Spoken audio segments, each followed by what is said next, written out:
My Howard Stern face.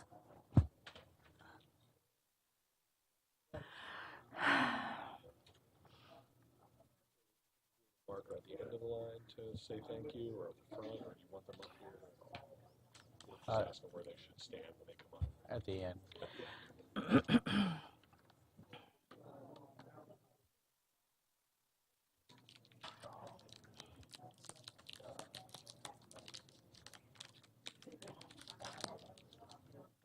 Good afternoon.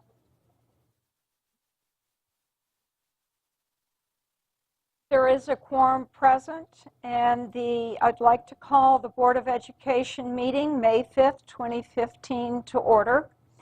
We have a special guest with us this afternoon, Cassie Shirey from Old Forge Elementary School, who will help us with the Pledge of Allegiance in a moment of silence.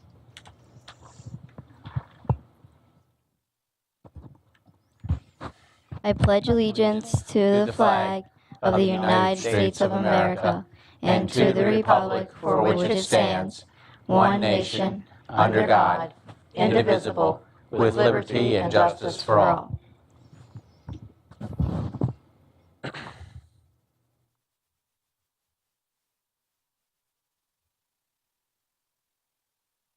Thank you. So, Cassie, would you like to tell us something about yourself? I'm in 5th grade. My teacher is Mrs. McNairn, and I'm in chorus, running club, orchestra, and yearbook club. Busy. Yes. Excellent. And I believe you have some special guests that you brought with you today. Would you like to introduce them? I brought my mom and my principal, Miss Peak. Very good. Welcome. Thank you for coming. If you were Mrs. Peak for the day, what would you do differently at Old Forge? And just remember, she's right behind you. Probably play music in classrooms. That's actually not a bad idea. Like that. Very good. Anything else you would like us to know about you? I play soccer, and I have a 15-year-old brother who plays soccer too, and I have a puppy, and he likes to play a lot. What kind of puppy? A boxer. Very good. Excellent. Do any of my colleagues have questions for Cassie? Thank you so much for helping us open our meeting today. You're welcome. Thank you. Thank you. Thank you, Kat.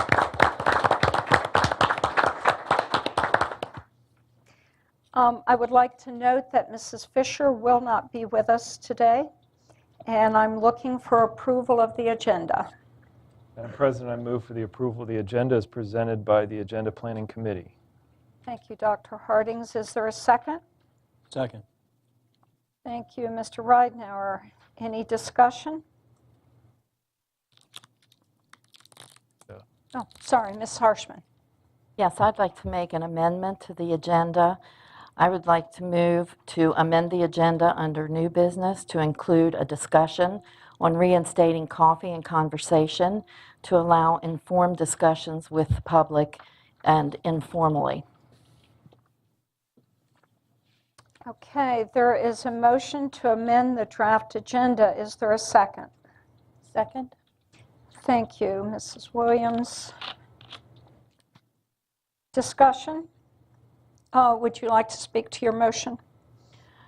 During this time, when we're facing issues that directly affect every parent and child in our community, I feel it is important for us to provide many opportunities for feedback and discussions with our stakeholders. And through coffee and conversation previously, we got to meet and discuss with people who normally did not get to attend the board meetings. So I'm hoping that we can do this once again. Okay, and by clarification, your amendment is asking that it be placed under new business as item 5?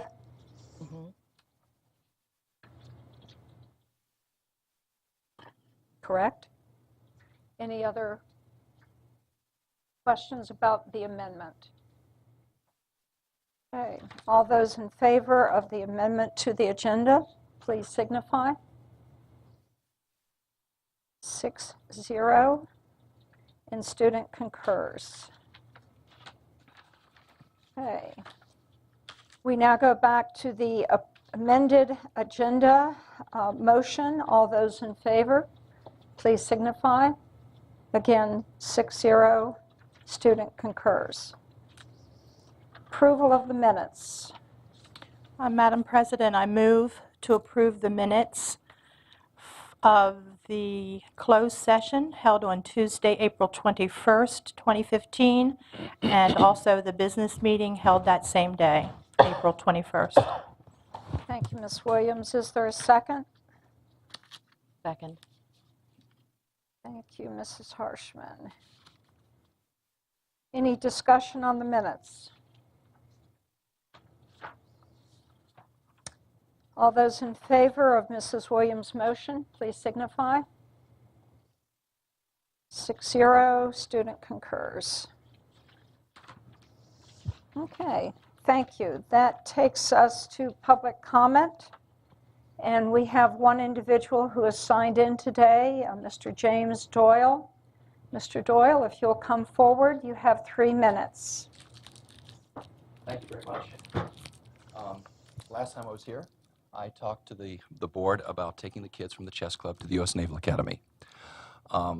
Today, actually the day after I spoke to you, I drove out to Carroll County and I visited the Robert Morton Elementary School there and met with their school psychologist to talk about their use of chess with children with special needs. And I sent everyone on the board an email with some links to some articles that he's authored. But I wanted just very quickly to read you about what he's seen, the positive impact of chess in this very special program in Carroll County that they're using. The BEST program, which stands for Behavioral Educational Support Team, is designed to provide controlled and structured alternatives for students who are unable to participate in the regular school program. The program provides a supportive and positive environment where expectations are clearly defined and consistency in behavior management techniques are practiced. Now, this is a quote from Dr. Michael McGrew, the school psychologist there. Quote, "I have observed numerous elementary school students with serious emotional disabilities, autism, ADHD, and learning disabilities improve their motivation, focus, and social skills and decrease their impulsivity and behavior issues by participating in chess club. Students that are normally educated in classes of 6 with 2 to 3 adults have been able to thrive in a mainstream group of 20 to 30 with the same number of supervising adults. Students with serious emotional disabilities from my middle and high school are choosing to stay after school to mentor younger students. They are displaying very mature, helpful behavior and feel good being looked up to by younger students. Overall, I have been overwhelmed by the success of our club." And that again is from Dr. Michael McGrew, the school psychologist of the BEST program in Carroll County, and what they're doing with chess with their children there. So I wanted to bring that to your attention. As I told you last time, I'm new to this also, but the more I'm learning about the very active chess culture out there, the more impressive it is to me. For example, because I went through the Chess in the Schools training program in New York City, they have invited us to Brooklyn in May, and I'm taking some children up there to participate in a tournament they're having at one of their schools with over 400 of their students in New York City. Additionally, a very nice article appeared in the Herald Mail, I believe last week, and I just learned, and I have copies that I've given to Debbie, I've just learned that CBS in Baltimore has picked up the story, and Dr. McGrew told me yesterday that he read about it in the Carroll County Times. So the word is getting out. I've also been in contact with UMBC, and they've already extended an invitation to our children to visit their campus. They host consistently one of the best chess teams in the country, and they're one of only 2 colleges I know in the country that offer full chess scholarships. Additionally, I've been in touch with Volvo, and they're talking to us. They're willing next year to send out a volunteer, and through their VEX program, the robotics program, because they see chess aligned with math and engineering, they are willing to sponsor a robotics team that will compete in their competition. So I just wish, I wish that I could be doing, I wish I could be taking Washington County school students up to Brooklyn with me to play some of the New York City school students up there. There's just so many opportunities for chess, and I would hope that at some point I could present a proposal to you. I have some rough ideas for how we might get chess into the schools, and I'd very much like to put that in front of you. Thank you. Thank you for your comments, Mr. Doyle. Just for clarification for the public to be aware of is, one, we really appreciate your work at the library with the students there. I think that's a great success story, good news story. We understand that you have started working with staff, that you've had a lot of conversation with staff. And so again, the idea of a program being added is something that's very operational in nature and something that is school-based. So I think the process is in place, and we certainly appreciate you coming to share your stories with us. But again, from a board perspective, this is a school-based decision. I understand, and I simply want to put these ideas in front of you. I forgot to mention also that with regards to the U.S. Naval Academy, this was the first time the Academy ever did this with elementary age school children. I had several preschoolers there playing chess with the midshipmen. The first time the Academy's done this, but they contacted me the day after. They were so pleased with the way the event turned out, they would like to make this an annual event. And thank you. I'd very much like to take some of your students with me. Any of my colleagues have any comments at this point? Thank you very much, Thank you very Mr. much for your Doyle. time. Is there anyone else here in the audience who would like to share with us this afternoon? Okay, then we'll move on to the superintendent's report. And the first item is recognition of schools and staff members for achieving superior rating on FY 2013-2014 Washington County maintenance inspections. Dr. Wilcox? Thank you. Today it's my privilege to recognize some of our custodians and some of our building leaders who really have taken great pride in their physical facilities. I'm going to ask Mr. Wright to come forward, and in a moment I'll also ask Deputy Superintendent to come forward, as well as our Director of Maintenance. But I want to share a little bit with our community about what this award is about. The Maryland Public School Construction Program annually inspects school buildings across the state, rating each building for proper maintenance and the assurance that the life of each structure is being extended through corrective maintenance activities and addressing deficiencies that they see in the facilities. Good maintenance defers the need for repairs and major renovation and ensures that our buildings will remain operational under the toughest of conditions. The state uses a rating system for its inspections, with Superior being the highest achievement. In just a moment, the board is going to have the opportunity to thank and congratulate 6 folks who have done yeoman's work in keeping their facilities in great shape. With that, I'd ask the board to go forward, and Mr. Wright, if you'll introduce each of the winners and their principals, I'd appreciate it.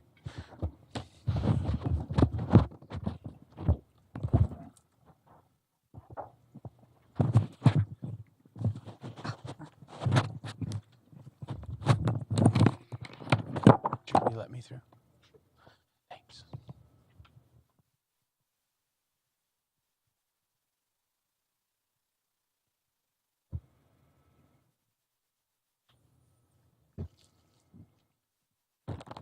Okay, principals and custodians, I call your name if you'll just come forward. We appreciate it. First is Ruth Ann Monroe Primary School and head custodian Toby Hook. Ms. Forrest.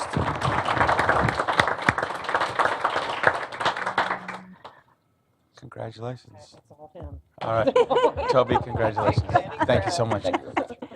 Thank you so much. Good job. Next at Antietam Academy is TJ McKinley.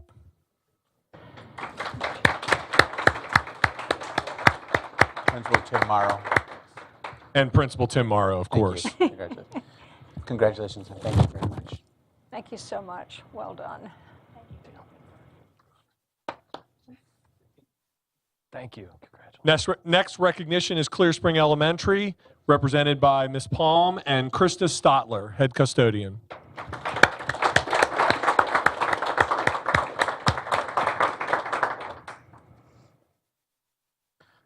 Congratulations. Well done. Thank you. Thank you Girl so power. much. Absolutely. Great job. That's right, we have girl power. Yeah, we do. How are you? Thank you. Congratulations. Next recognition is Pleasant Valley Elementary and Robert Collins, along with acting principal Adrian Mayanato.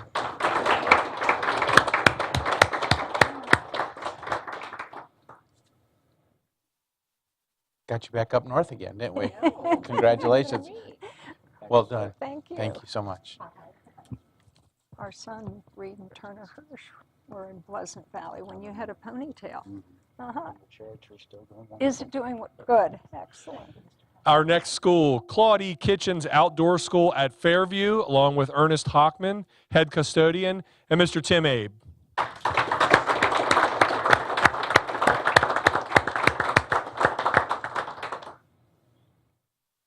Dr. Hockman, congratulations. Thank you so much. Thank you. Tim, thank you very much. So much. Appreciate it. Thank you. Thanks and congratulations. And our final recognition for today, Barbara Ingram School for the Arts, Jack Selby, head custodian, Mr. Rob Havermel, principal.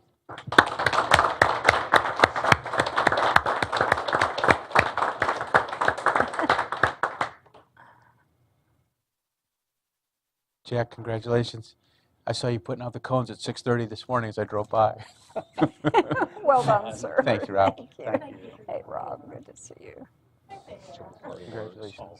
No, why don't you let either Boyd and recognize Tony Mayhew, too. That's it.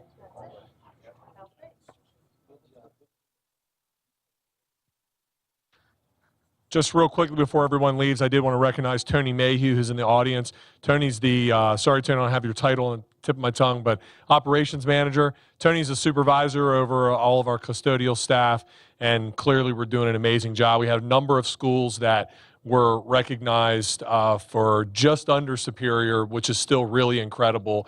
And we've had schools year over year be recognized for Superior ratings.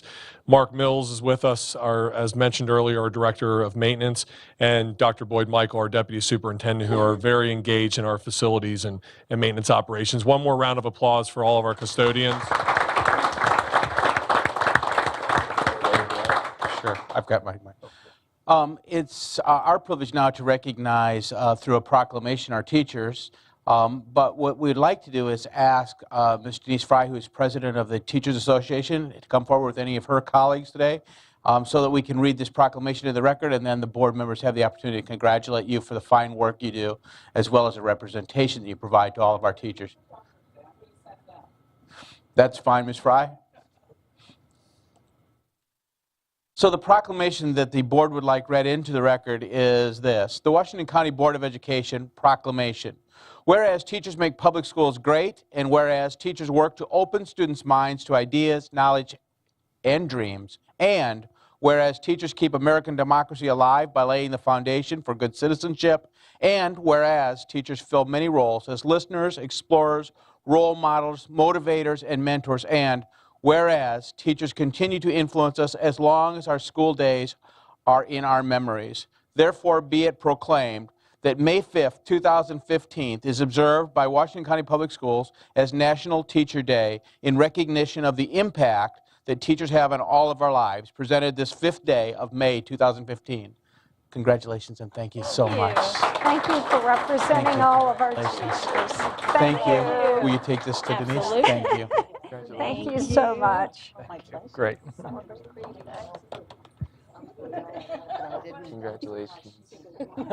Thank you. Bye.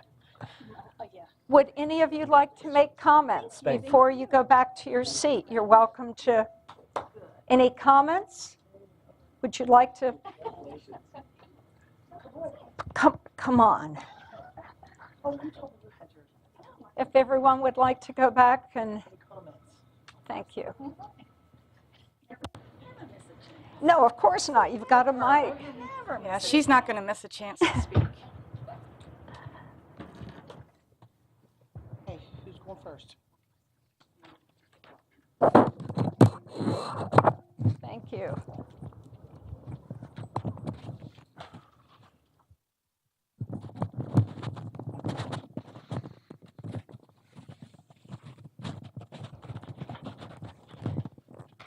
All right. I just want to say thank you for allowing us to come out to accept this award on behalf of all the teachers in Washington County, whatever grade they're in, whatever their passion is. It means a lot to know, especially on Cinco de Mayo Day, that we're being recognized, and what a wonderful thing. It's hard to express how we feel, but when something like this comes along and you make us feel really, really good, and it's just a great feeling, and I accept this on behalf of all the Washington County teachers from way down from pre-K all the way up to high school and all in between. And thank you so much.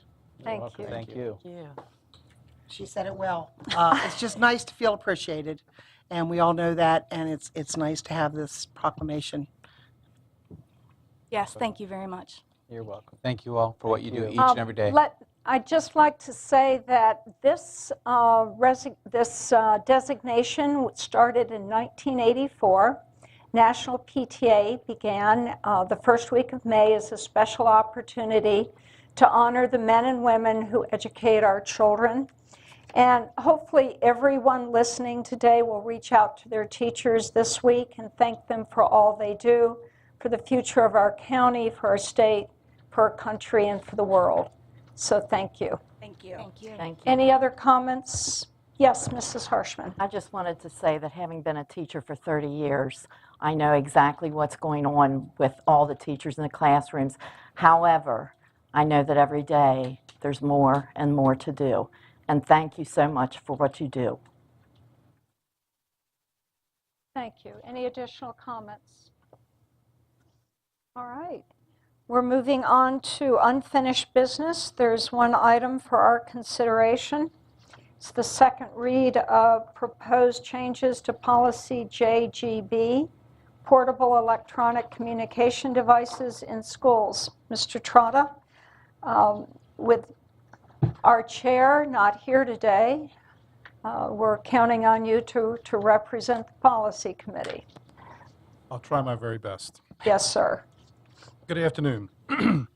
On April 21st, the Board of Education approved the first reading of the proposed changes to policy JGB. Since the first reading, the community has been provided with an opportunity to offer comments. We have not received any comments. The policy committee is requesting the approval of the second reading of this policy. If this policy is approved, it would be known as policy JICJ, use of personally owned electronic devices. Thank you. Thank you, Mr. Trotta. A motion? Madam President, I move for the approval of the second read of proposed changes to policy JGB, portable electronic communication devices in schools. Thank you, Dr. Hardings. A second? Second. Thank you, Mr. Ridenour. Discussion.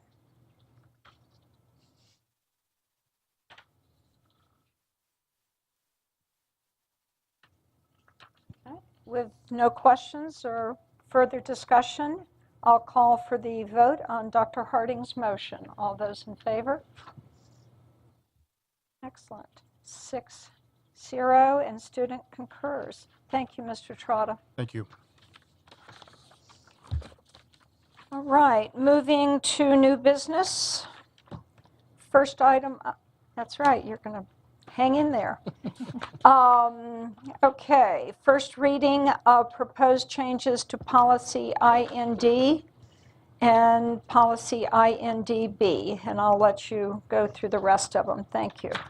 Yes, thank you. The Policy Committee has conducted a review of 4 policies in the I section. IND, which is entitled School Ceremonies and Observations. INDA, School Ceremonies and Observations, Pledge to the Flag. INDB, School Ceremonies and Observations, Silent Meditation. INDC, School Ceremonies, Observations, Constitution Day. As part of its review of these 4 policies, the Policy Committee carefully reviewed Section 7-104 of the Education article, which is entitled Daily Period of Silent Meditation. Section 7-105 entitled Display of Flag, Patriotic Exercises. Section 7-116 entitled Constitution Day and Citizenship Day. And finally, the Code of Maryland Administrative Regulations, Section 13A.04.04.01, Religious Education, not the province of public schools. Based upon the Policies Committee's review of the existing policies and existing state law, they're offering the following recommendations to the Board of Education. First, with regard to policy IND, it should be relettered as policy IMDC. This is in accordance with the national standards. The title should be changed to read Religion in Schools, First Amendment. It should be placed in the new format the board has adopted, and a purpose clause should be added. Moving next to policy INDB, it is recommended it be relettered as policy IMDA. The title should be changed to read Silent Meditation. An important provision which appears in policy INDA concerning the pledge to the flag should be incorporated into this policy. This policy should also be placed in a new format, and a purpose clause should be added. Moving next to policy INDA, since the content of this policy is now covered by IMDA and also by Section 7-105 of the Education article, it is being recommended that it be rescinded. Next, policy INDC.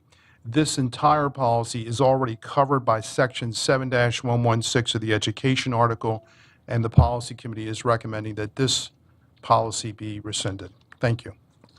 Thank you, Mr. Trotta. Is there a motion? Madam President, I move to approve the first reading of proposed changes to policy IND entitled School Ceremonies and Observances, policy INDB entitled School Ceremonies and Observances, Silent Meditation, and to rescind policy INDA entitled School Ceremonies and Observances, Pledge to the Flag, and policy INDC entitled School Ceremonies and Observations, Constitution Day. Thank you. A second? Second. Thank you, Mr. Ridenhour. Discussion, questions on this action?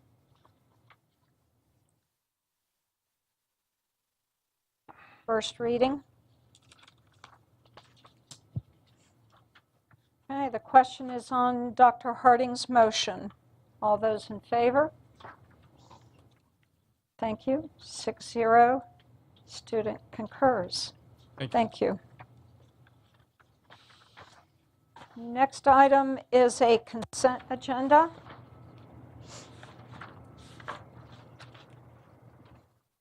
Ms. Freeman? I believe we have 7 items.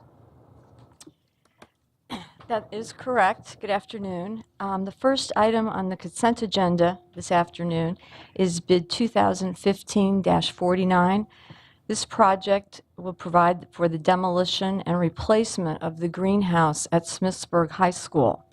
A new polycarbonate enclosed straight side walled gabled unit would be assembled and equipped on the existing foundation there. It will be heated, lighted, plumbed, ventilated, and will provide data network access. We are also recommending alternatives for providing and installing growing benches and a misting system. The bid is recommended to be awarded to Milton Stamper Builders, who's the apparent lowest priced bidder here. Item 2 and 3 on the agenda are renewals of contracts that the board authorized last year. Bid 2014-75 is for concrete curb and sidewalk maintenance replacements, and bid 2014-76 is for asphalt work. Both of these are one-year renewals. They're indefinite quantity, indefinite delivery contracts that the school board is not obligated to make any minimum purchase against, and any orders under these bids would be over $25,000 would come back to the board for their approval. Item 4 on the agenda is a purchase of 16 replacement network server computers. We're recommending that we purchase these network server computers from Dell Direct using a Maryland Education Enterprise Consortium contract. We feel we have very competitive pricing here. The 16 Dell server computers will be placed in the 2 at each of the schools that are listed in the board report that you have hopefully at your fingertips. On the agenda for item 5, this proposal submitted by Antietam Cable is for 1 gigaband broadband internet service. This project will provide redundancy in our network access for certain schools within the county. We did receive proposals from 3 companies, Antietam Cable TV, Verizon, and Network Maryland, and are recommending the lowest responsive proposal. As the board sees in the report, that would be Antietam Television at a cost of $7,210 per month for a 3-year contract that would total over 3 years $259,560 through the period ending April 30th of 2018. The 1 gigabyte internet service has some burstable features that would provide for peaks in our use of the internet for connectivity by our schools. 6th on the agenda is a renewal of a contract that was approved by the board in January. This is the contract for a formative assessment system, and the 1-year extension will provide us with maintenance and technical support services for the installed software for the effective period ending June 30th of 2016. And the 7th item on the agenda is an informational item. In the board's April 7th meeting, you authorized a committee to review the natural gas supply bids that were received on April 21st. It is necessary that we award those bids on the same day in order to secure the most favorable market pricing. That committee did do its work, and working with our energy consultant, made an award of a contract that's effective July 1st for a 3-year term with Washington Gas Energy Services at a rate of 0.447 cents per therm. And the report is here in case you have questions and need any additional information regarding that action that was taken. Thank you. Thank you, Ms. Freeman. So the consideration is really only on 6 items, and so the motion should reflect that. Madam President, I move to approve the following bids proposals. First, for the replacement of a greenhouse at Smithsburg High School to Milton Stamper Builders at $110,950. Renew the contract for concrete curb and sidewalk maintenance to Chuck Harrell Home Construction at bid unit prices. Renew the contract for asphalt overlay maintenance program to Huntsberry Brothers, Inc. at bid unit prices. Approve the purchase of 16 network server computers to Dell Computer Corporation at a cost of $79,715.20.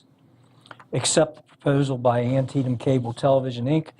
for internet service at $259,560. And finally, renew the contract for a formative assessment software to School City, Inc. at $68,000. Thank you, Mr. Ridenhour. A second? Second. Thank you, Dr. Hardings. Okay, questions on these 6 items?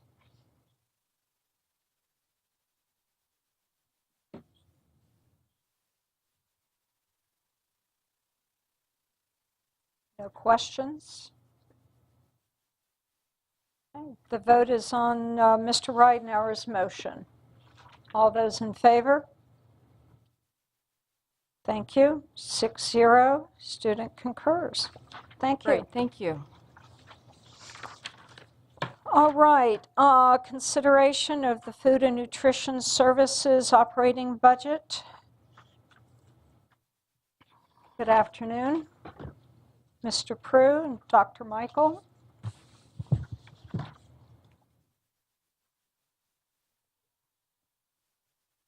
Good afternoon, President Brightman, members of the board, Dr. Wilcox. I'm here with Mr. Prue today, Supervisor of Food and Nutrition Services, to request your approval of the FY 2016 Food Nutrition Service budget. Jeff and his team have worked extremely hard, and all our cafeteria workers, everyone works extremely hard to deliver quality meals to our students, and this is part of our process as we look forward to planning for next year. As we look at a little past history as far as breakfast is sold, I want to credit Mr. Prue and his team. They're constantly looking for grants and participating in means that would provide free and reduced meals or purchased meals for our students. You can see our growth in the breakfast program over the last 10 years. It's been substantial. Large part of that's due to the number of grants that this team has sought out on behalf of our children. Lunch program has had a steady increase for a number of years. And with the new federal regulations implemented several years ago with the reduction of sodium, fat, sugars, those types of things, again, the team has been working extremely hard to find meals that meet those requirements as established by the federal guidelines if we want to participate in the federal program, which we do in order to receive subsidies. But we've been challenged. Some of the students have not been excited about some of the products that have been offered based on some of those reduction in sodium and sugar and fats and those types of things. But again, the team's worked hard. I think we've kind of started on an upward bound number now with our lunch counts and project that to be that way in FY16, even with the reduction in the number of students that we experienced this year and anticipate for next year as well. I'm going to ask Mr. Prue to give you some more details about our $11.6 million enterprise budget. So he's going to review some expenditures, some revenue costs, and then requested increase for meal prices for this year. Mr. Prue? Thank you, Dr. Michael. Members of the board, I'll take you through some of the additional items now, I think. Okay, here we go. As you can see from the chart in front of you, salaries and wages together is our largest overall expense, accounting for 50% of our total expenses, so 50 cents on every dollar going out to pay for our staff every day out in the schools. But in terms of single largest line item, our food cost runs in at about 43%. Food cost is the item that we're looking at with the greatest containment for the coming year. Some of the changes that have come through within the federal regulations have clearly cost us more. One item in particular was a requirement for an additional serving of fruit inside of our breakfast program this year. While we applaud our students for enjoying and taking and consuming that additional serving every morning, it does have a cost to us that this year we expect to be at about $225,000. So it far exceeded overall our expectations of that particular line item. As an offset to that expense, one of the items we are clearly looking at is the elimination of our milk bottle program. That particular program costs us an additional $175,000 a year to provide milk to our students in plastic bottles as opposed to a traditional gabled paper carton. An independent study that we did at an elementary school this spring indicated that our students consume the same rate of milk out of the paper gabled carton than they did out of the plastic bottle. So we feel comfortable with this decision at this time in lieu of our financial position to save some dollars there to continue to put it into better quality product for our students and not actually into the packaging itself. On the revenue side, the chart clearly reflects that 63% of our revenues come from federal sources for free and reduced price lunches and reimbursements on paid lunches. So as Mr. Michael said, being in the federal program is something we clearly want to do, and financially it makes sense for Washington County to continue to do that. Conversely, only 23% of our revenues actually come from local families every day, from students paying for meals at the point of service. What you see on the next slide, we typically show you every year sort of where our colleagues to the east and west. We are situated actually smack in the middle of where Allegheny and Frederick are. I do understand that Allegheny intends to look at a price increase for the coming year, although I have not received confirmation back from our colleagues in Frederick County. What we are proposing to you in this year's budget is a 10% increase across the board in breakfast and lunch prices in the paid category for all students as well as for staff. And ultimately, the proposed budget balances out for you at just under $11.6 million. Dr. Michael? Okay, with that, we'd be glad to entertain any questions you might have, but we are seeking your approval of the FY16 Food Nutrition Service budget. Thank you. Thank you. This is an action item, and it requires a motion. Madam President, I move for the approval of the Food and Nutrition Services budget for fiscal year 2016. Thank you, Dr. Hardings. A second? Second. Thank you, Mr. Ridenour. Questions? Do you think that the 10% is going to be enough? I do believe it is. I think we've identified a number of items, particularly in the food cost area, for areas of containment. 10 cents, really, based on the numbers of students we have, does not net a lot. Most of our students are receiving free or reduced price meals, so it's an additional net for us about $60,000 a year. But I think it will do the trick.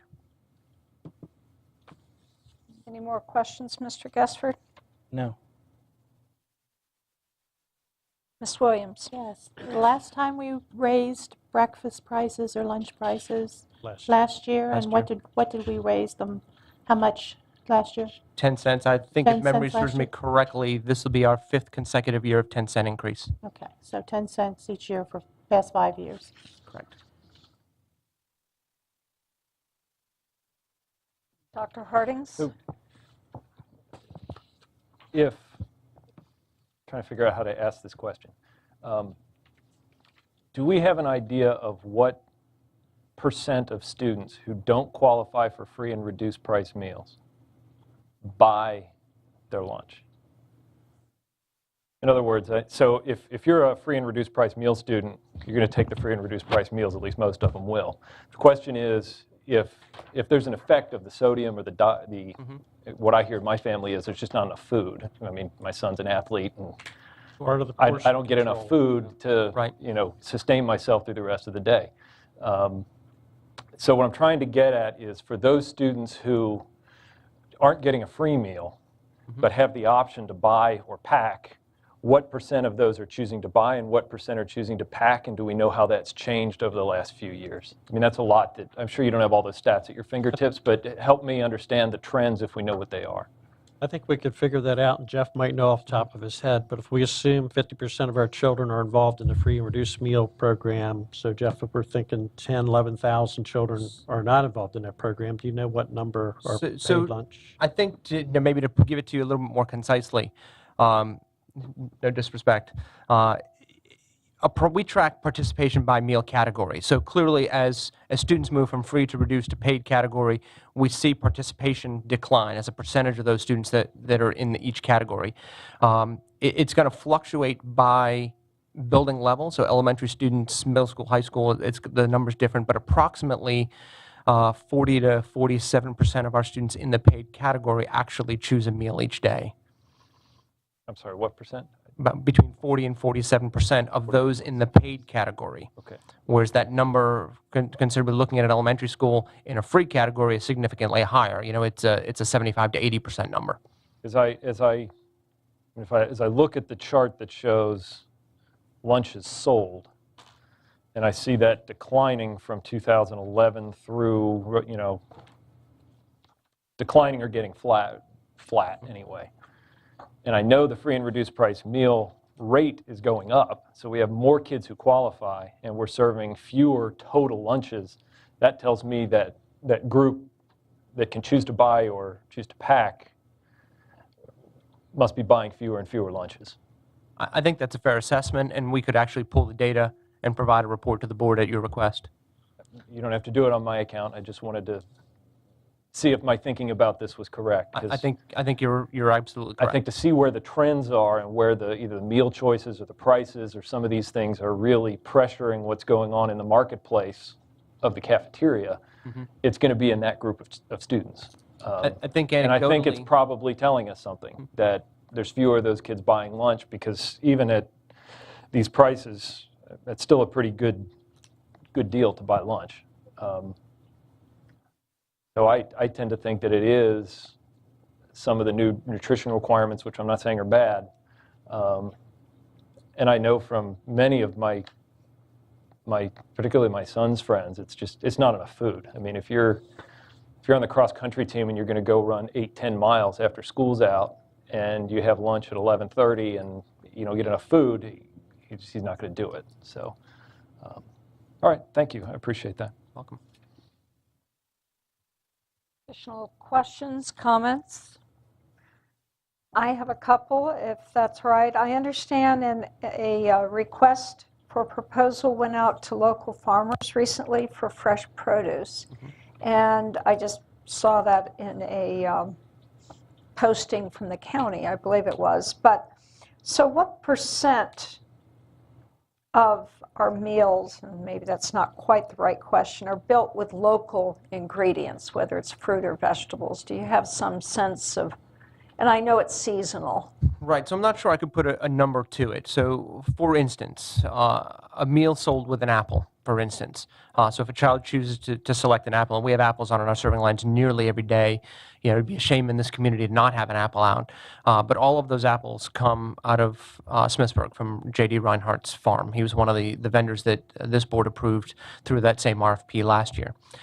We are additionally working with some new farms. Aliabad Farm in Sharpsburg is one of the farms that we've been working with, and Ali has indicated he's willing to do some contract growing at our request if there are particular products that we're interested in. You could argue, and when USDA analyzes what percentage of our foods are local, that milk, because in generally speaking it comes from a local farm, it's coming from a local dairy, is also local food. So from that perspective, 100% of the meals are sold with a local product. So you know, you can define it in any manner, but we continue to look at ways to grow that farm-to-school program. This proposal that you referenced is the second year that we've actually done that local proposal to really grow the network of farms that are available for us. And then we continue to make decisions on buying that product. Is it at the right price? Is it the right quality? You know, keeping an eye on food costs, but also wanting to send that money back into our local community at the same time. Great, that's what, and again, I think it's important for the community to know that the food services that you also serve the Commission on Aging meals, and also there is summer food truck, and I didn't know, again, if you wanted to take a moment to share some information about those two programs. Sure, I can. For a number of years now, Washington County Public Schools has been the contractor of record for the Washington County Commission on Aging for its congregate meals in the senior centers, as well as for the Meals on Wheels program. We also serve the Easter Seals Adult Day Center and the United Community Connection Center Adult Day Center here in Hagerstown as well. And those programs run year-round, sometimes on days when WCPS is closed due to holiday or Fridays for summer. Food service staff continue to service those contracts. The meal truck program and all of our summer feeding program is something that really has gone gangbusters over the last 3 years. I believe we'll have 7 sites where we'll take a meal truck to this summer, where we drive into a community area where there's a high propensity of students who are eligible for free reduced price meals. And we offer free lunchtime meals to students in those areas. We also work with other community agencies such as the YMCA, the Boys and Girls Club, to provide breakfast and lunch to their summer camp programs as well. So clearly it does not slow down for food and nutrition services as we gear into summer. Very good. And Thank one you. final, if I know that Washington County was the pilot and took the lead on the hunger-free legislation that passed this year. And again, if you could give just some brief background on that, I think that's a huge success story.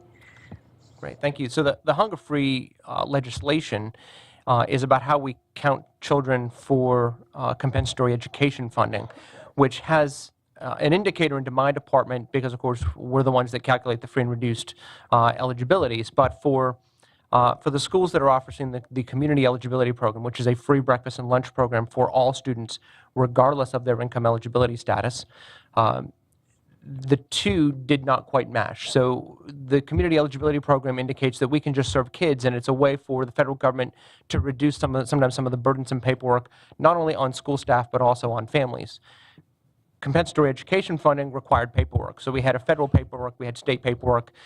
This new piece of, the new piece of legislation eliminates that state paperwork and allows us to grandfather a percentage of students from the last year documented with paper applications. So for us, it'll be this school year, the 14-15 school year, in the 12 sites that are offering the community eligibility program. But it also offers that ability for every other LEA in the state, which I think is going to take the handcuffs off for a lot of our colleagues across the state who want to offer this program, but we're afraid of potentially losing free and reduced eligibility student counts for the compensatory education funding. So it's a great program. Good. Thank you. And Thank you. I understand you represented Washington County quite well in Annapolis with your testimony. Tried to do my best. So thank you for taking that time to do that. Good work.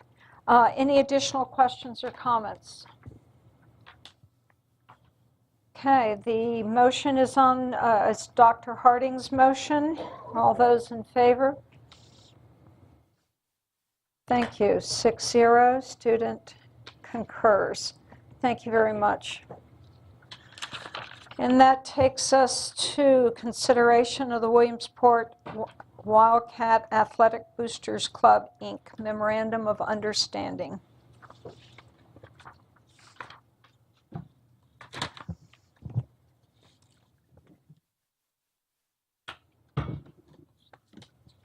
Welcome. Thank you. Dr. Good afternoon. Michael, are you going to take the lead I here? was going to, why don't we introduce everybody? Mike, do you want to start? My name is Mike Kelbaum. I'm the president of Williamsport Athletic Boosters. Ed Lowe, Vice President, Athletic Boosters. Want to be New York Yankee? I'd love to be. I wish you were too. I'd get tickets. I wish we were there right now to be watching the game. Sorry.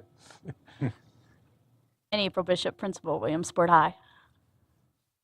Thank you. Mrs. Brightman, members of the board, Dr. Wilcox, we're here today on behalf of the Williamsport Wildcat Boosters. A number of months ago, they brought forward a proposal for a public-private partnership between the Booster Group and the Washington County Board of Education. They've followed our policy KC, the public-private partnership policy, and submitted documentation and paperwork. Staff has worked diligently with the boosters back and forth on developing an MOU. The purpose of the MOU is to construct an athletic facility, approximately 4,000 square feet. That would include a female team room, an multi-purpose room, a concession stand, and a storage area. The total cost of the project is approximately $933,000. The project is out to bid, and we expect the bids to come back on May 12th. If the MOU is successful today and the bids come in as expected, we'll be back May 19th requesting your approval of the project to move forward to the construction stage. At this point, we requested that the board consider $100,000 of its $500,000 set-aside reserve for public-private partnerships. Also, that we use $431,000 from the maintenance department for the project, and the boosters then would supply $402,000 towards the project, assuming the $933,000 budget is in line with what happens with our final product. The board already has approved the award of the architect and engineering fees all the way through the end of construction for approximately $55,500. We also have, based in our part of the money, approximately $38,000 for any board-owned equipment that we might need to supply for the project. And at this point, we'd be glad to answer any questions regarding the MOU, but we're here for official action of your acceptance of the MOU between the Williamsport Wildcat Boosters and the Washington County Board of Education. Thank you. Thank you, Dr. Michael. Need a motion on this memorandum of understanding? Madam President, I move to approve the memorandum of understanding between the Board of Education of Washington County and the Williamsport Wildcat Athletic Boosters Club, Inc. Thank you, Mr. Ridenour. A second? Second. Thank you, Dr. Hardings. Mr. Ridenour, you made the motion. Do you want to discuss first? No, ma'am. I like what I see. It's time to move on. See the program get going. Very good. Questions? Comments? Madam President? Yes. I'll just offer a couple comments just for the sake of the public so people understand what's going on here and what the rules are, or at least what we're agreeing to. Because people have asked me this, if the project cost is over $933,000, anything that's above that is the responsibility of the athletic boosters. Right. That's the way I read the MOU, and that's, I think, what the intention here is of all parties. That is correct. That's correct. Yes. We're estimating the construction cost to be approximately $800,000. We normally reserve 5%, which would be about $40,000 in contingency funding. The boosters are aware that if the project exceeds the total budget of $933,000, that we have a decision to make. And we're optimistic that on May 12th we'll open bids, and hopefully they'll be far less than $800,000. But if they're not, we'll have another conversation. It's my understanding we will have receipt of their funding today. The $402,000 actually will be here with the Board of Education later today. Excellent. And most definitely prior to May 19th. That's great. They deliver on time. We like that. On time and on budget. And if this project does get approved, if the contract gets approved in 2 weeks, we expect that the work will be completed by the time school starts in the fall, roughly. Our plan is the facility would open by November 15th, which is a major milestone for winter sports, which when a lot of this congestion and multi-use of the weight room.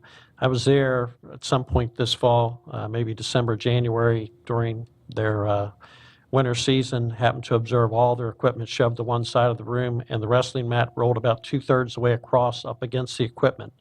And what I observed were the children stepping over the mat to step onto for gymnasium, for gym class.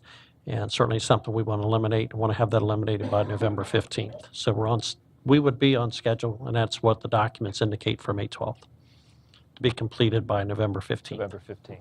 That's great. Well, again, I think this is a great project. I would encourage other booster clubs, band boosters, any other interested private sector entities out there who want to take this as a model of what we can do in partnership. I would encourage them to come through with their ideas, because I think this is a great way to partner between members of the community who support kids, the school system that supports kids, to give kids new opportunities. So thanks again to the boosters for this. This is super, and I look forward to supporting it. We thank the board as well.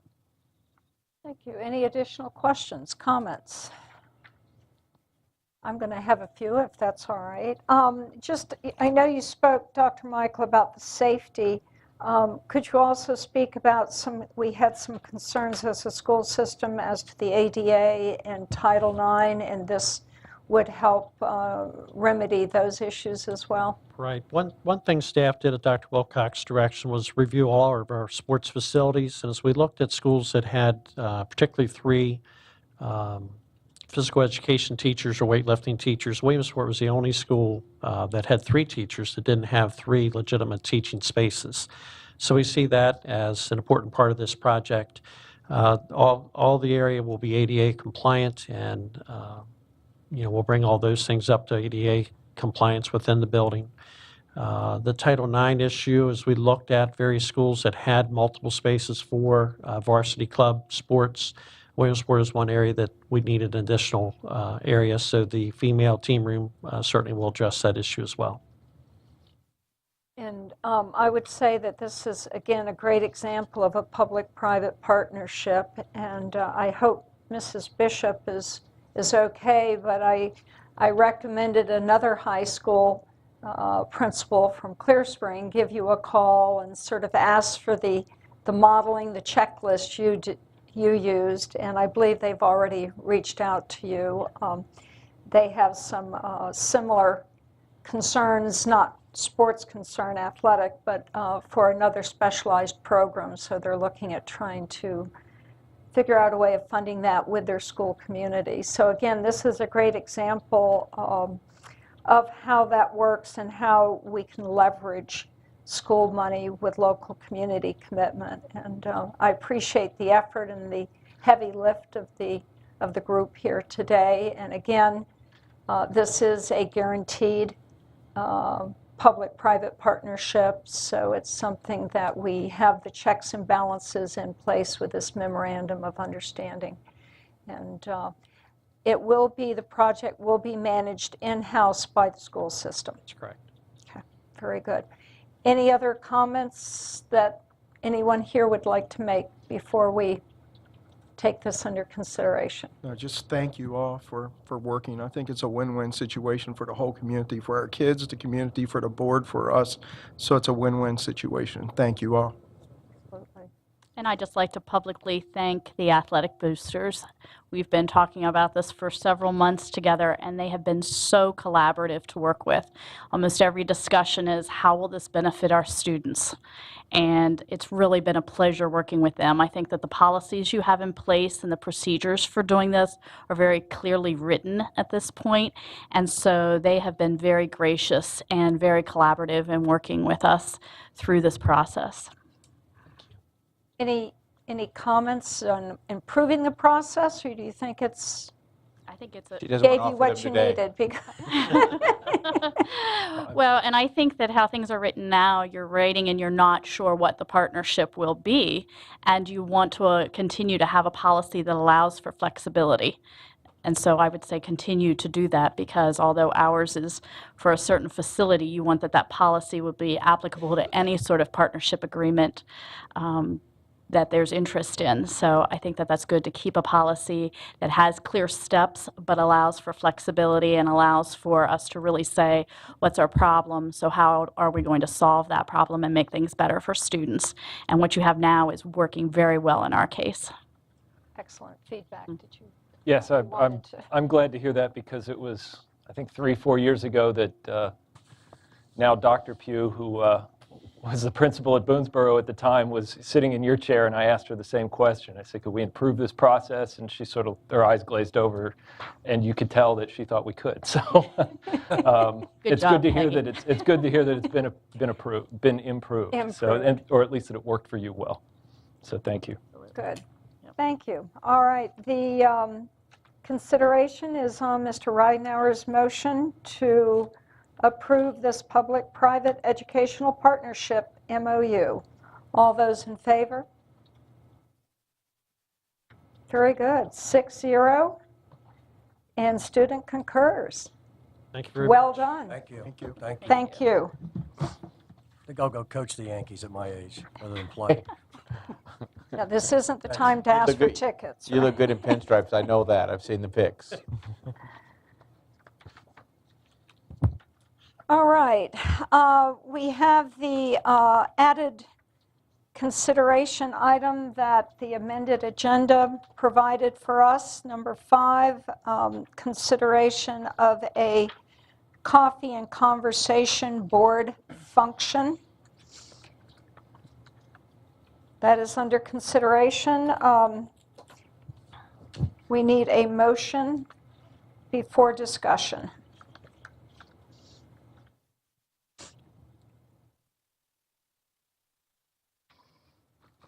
Let me find it.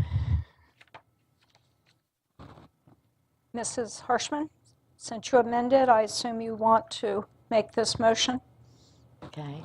I move that we reinstitute the coffee and conversation meetings that we previously held that allowed for informal discussions with the public, possibly to be held once a month, or we could set that up at whatever was convenient for everyone. Okay, so does we're looking for a second on that, sorry. I'll second that. Okay. Thank you, Mr. Gusford. Okay, does everyone, first of all, understand the motion?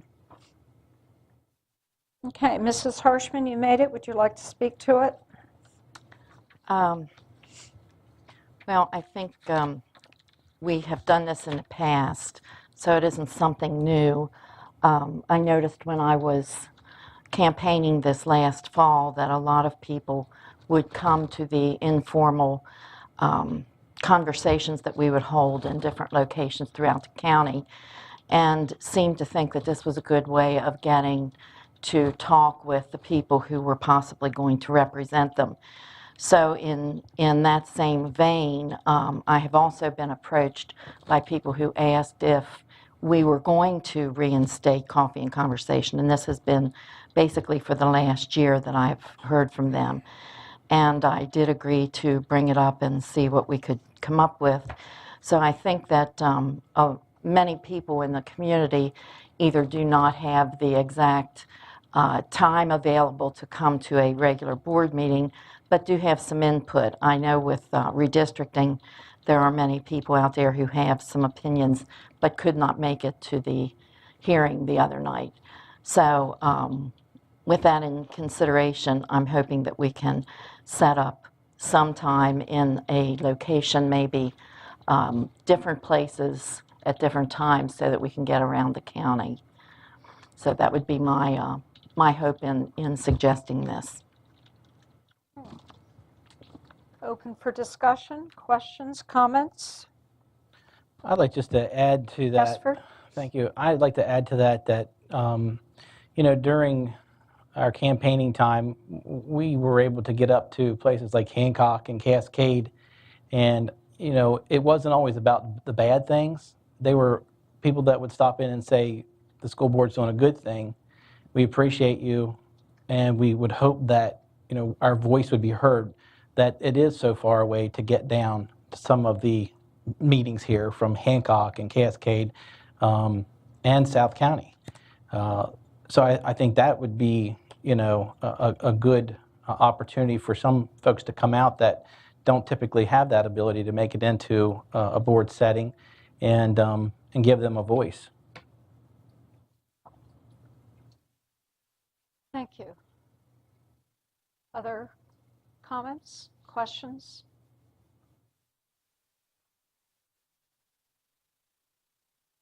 Right. Yeah, Dr. Hardings.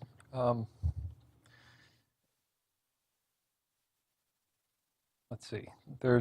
We have a policy on board meetings that lists the types of meetings that we can have, and there are 6 listed. Business meetings, which this clearly is. Special meetings at which a single item of business is to be addressed. Closed sessions, work sessions,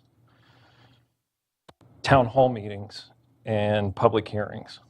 And I'm not sure where this falls into any of those any of the meetings permitted under our policy. That's policy BD. Because I don't see sort of an informal, I mean, it has to be a meeting because we would have to give notice under the Open Meetings Act. There'd be a quorum. Because we'd have a quorum present. Yet I don't see where that meeting falls within the types of meetings listed in our policy. Could it be considered a town hall? I didn't know if Dr. Hardings was finished. I'm sorry. No, I just Okay. asked the question. Could it be considered a town hall meeting?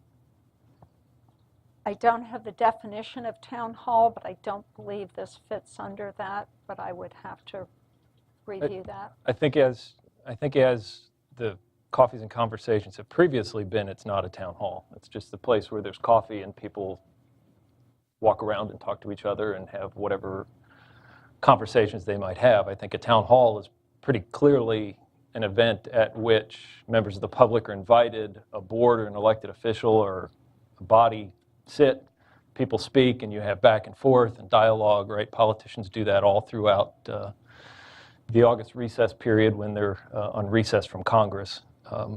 Unless the idea is to re-envision this as a town hall meeting, I don't see how we square what we've done in the past with the policy.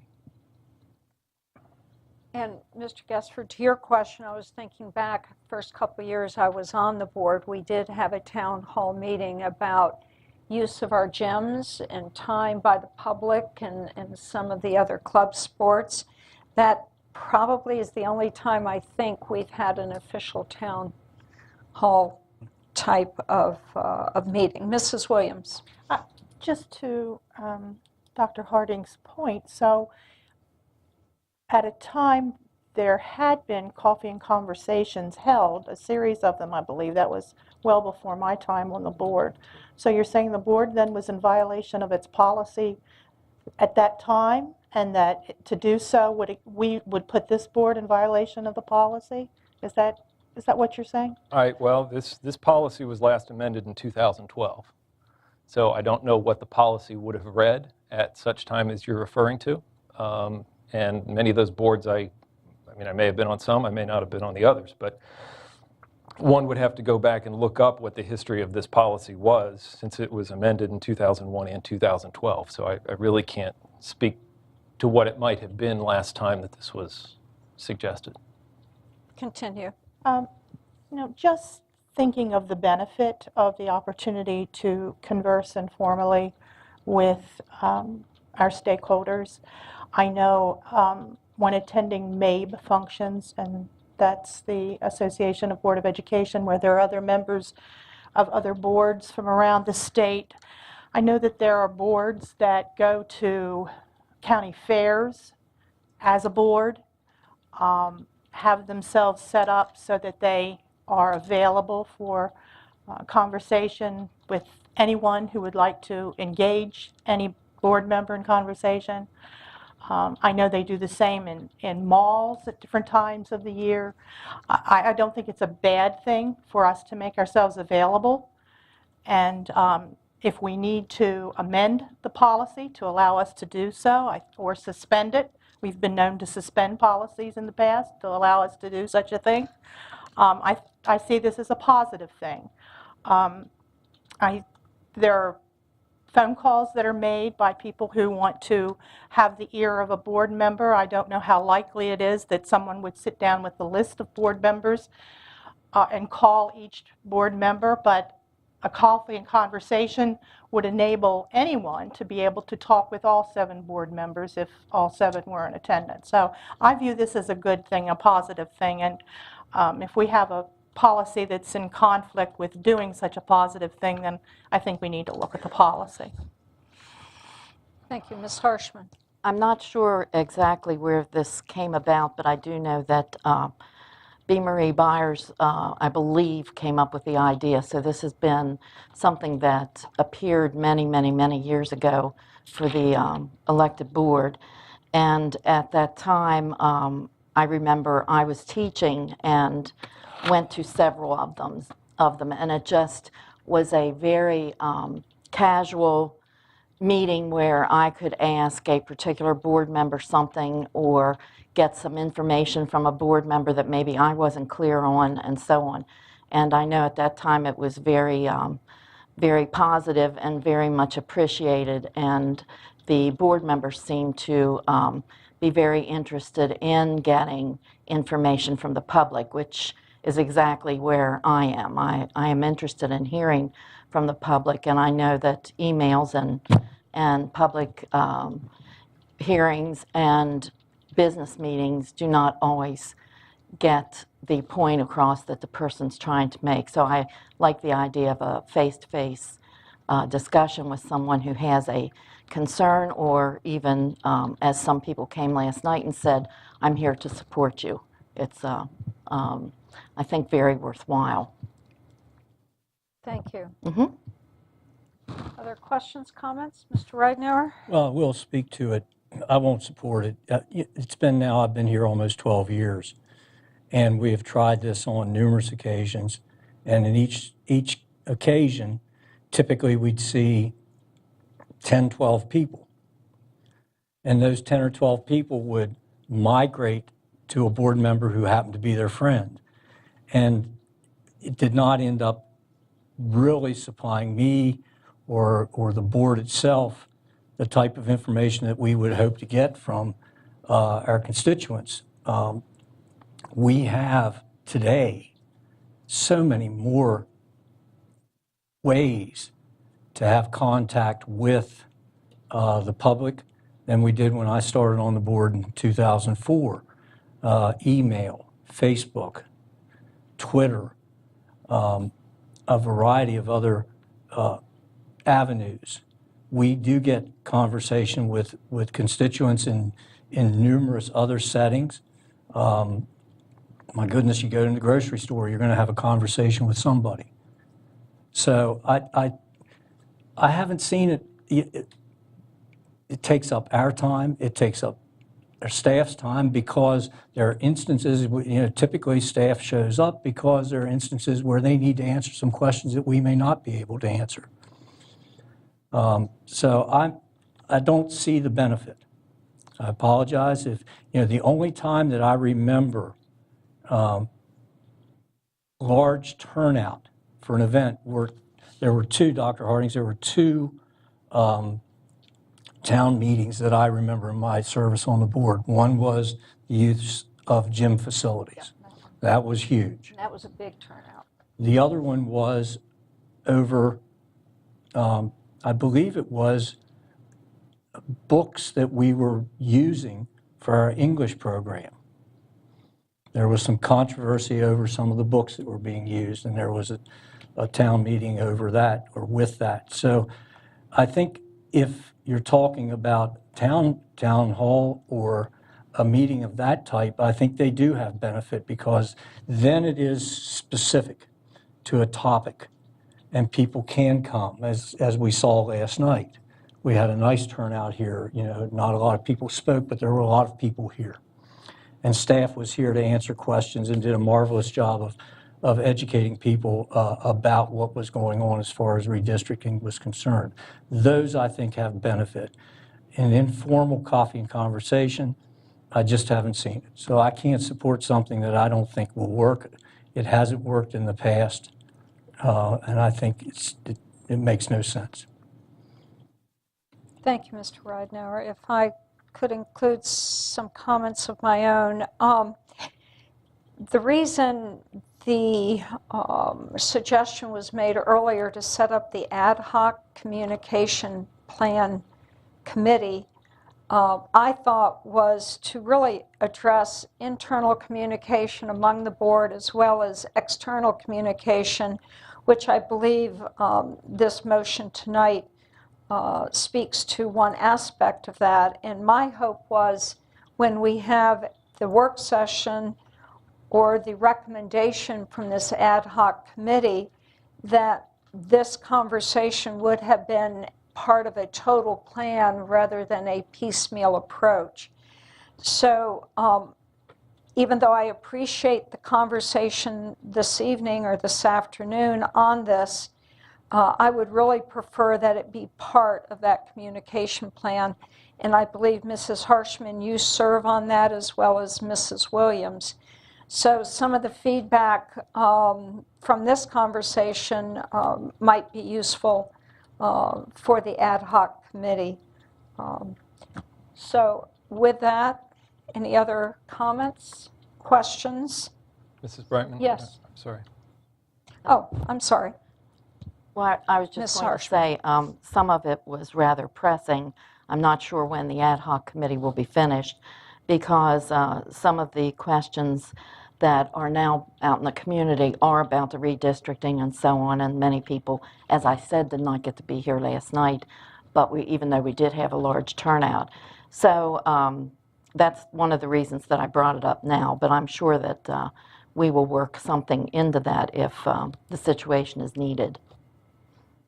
Thank you. And I would add for redistricting, that has to be a very specific venue and way of putting that information. We need to be sure that all board members receive that information. So I want to be sure the redistricting process isn't placed in any kind of jeopardy. I believe that it's a totally separate process going forward, and I will discuss that in my closing comments to remind everyone of ways to continue that conversation if they feel a need to. So we have this, yes? Just one Yes. final comment from me, because I'm not going to support it at this time for the reasons I stated, and I think I agree with what you've said, Mrs. Brightman, about the committee. But I just want to be clear, because I know some people will try to mischaracterize my vote of no on this and say that it somehow means that I don't care about feedback, that I don't care about my constituents, that I don't care about the community. And all of that is obviously false. And my phone number's been published in the newspaper. My phone number's on our webpage. Our email addresses are all on the webpage. Anybody who thinks that I'm not concerned with what my constituents have to say should walk through the grocery store with me sometime or come to one of my children's athletic events. And you'll see just how much time and care and feedback I get from members of the community. So I know people will intentionally mischaracterize the vote I'm going to cast, but I think those who pay attention to my service will know better.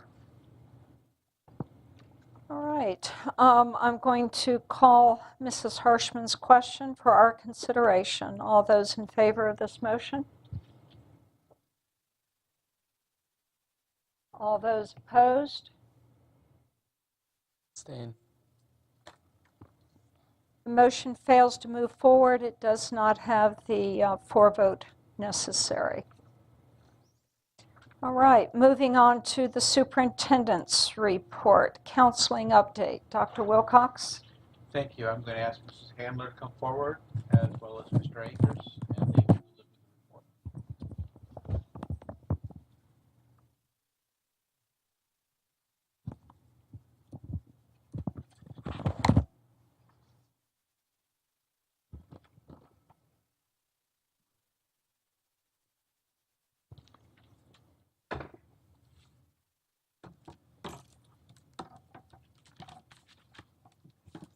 Akers is our Director of Secondary Programs, and Mr. Handler is our Supervisor of Guidance Programs. Mike's not on. Good afternoon, President Brightman. She'll be right back. Okay. And members of the board, Dr. Wilcox. As Dr. Wilcox said, this is Robin Handler. She's completing her first year as supervisor of the counseling program, and recently that's fallen under my office. So together we're in our first year of supervising the program. So with that,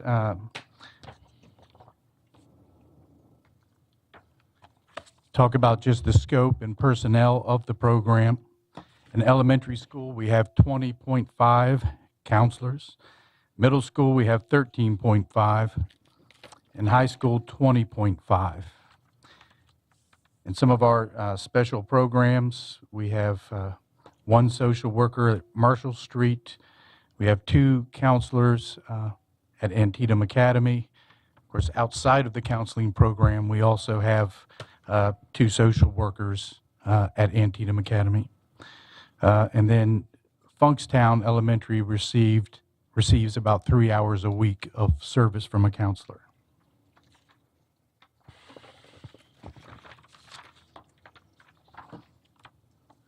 The school counseling program supports the vision, mission, and goals of Washington County Public Schools by helping students develop specific mindsets and behaviors that the American School Counseling Association supports and has organized into 3 domains. Those domains, as you see on the slide, is our academic development, career development, and social and emotional development. The academic development is the help counselors provide in implementing strategies and activities that support and maximize students' ability to learn. Career development to help students understand connections between school and work and plan for successful transition to post-secondary education or to work. And then the social and emotional, which is what I suppose most people associate with school counseling, is to help students manage emotions and learn and apply interpersonal skills. Under career development, counselors are to provide career exploration opportunities, help students identify their skills, interests, and aspirations, and to also teach soft skills such as teamwork, ethical decision-making, communication, and empathy. On the right one here.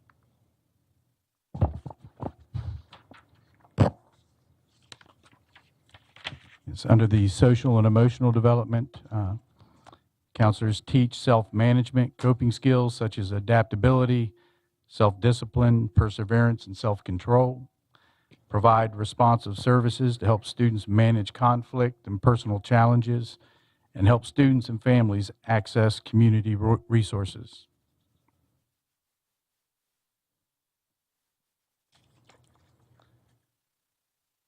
The general role of the counselor is to provide direct services such as classroom lessons, conduct small groups and individual student meetings, serve as a leader in the school and community to promote and support student success, and to advocate for individual student success and an environment that promotes and supports the success of all students.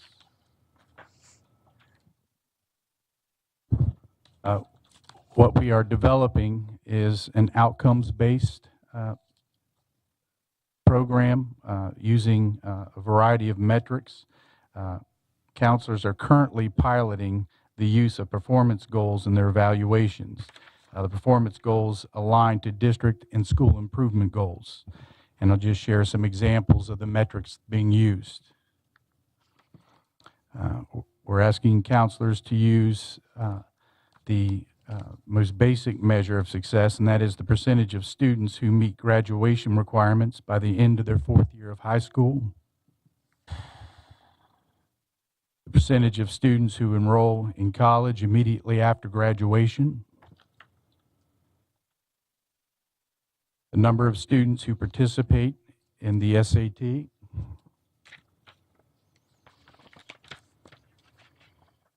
the number of students who participate in AP and IB, but also the number of students who score 3 or higher on the AP. Other metrics we're asking them to be responsible for is student attendance, both on the elementary, middle, and high school levels.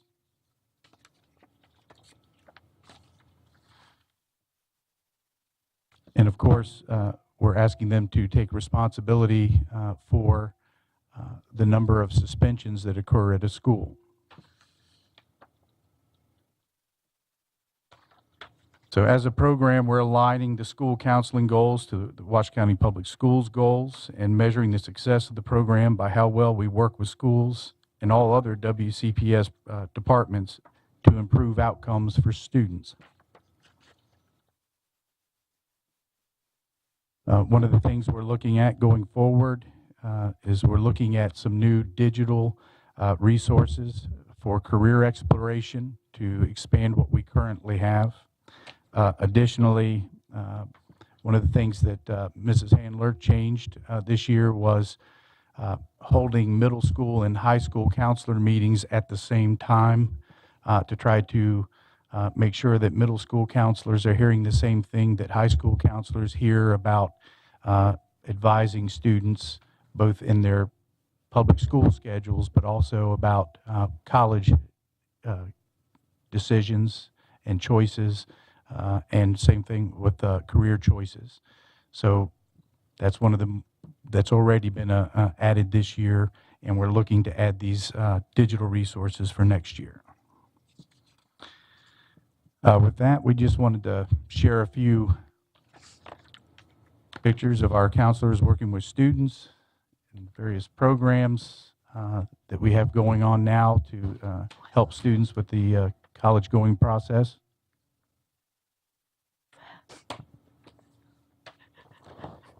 And with that, I would ask if you have any questions. Thank you. Dr. Wilcox? wanna No, I open think it we'll for turn it over to the, discussion? turn it to the board members to ask questions of our counseling team. Mrs. Handler is completing her first year and will soon be having the acting tag taken off of her name so that she can move forward and do great things. Here we go. Okay, very good. Questions? Mr. Ridenour? I think,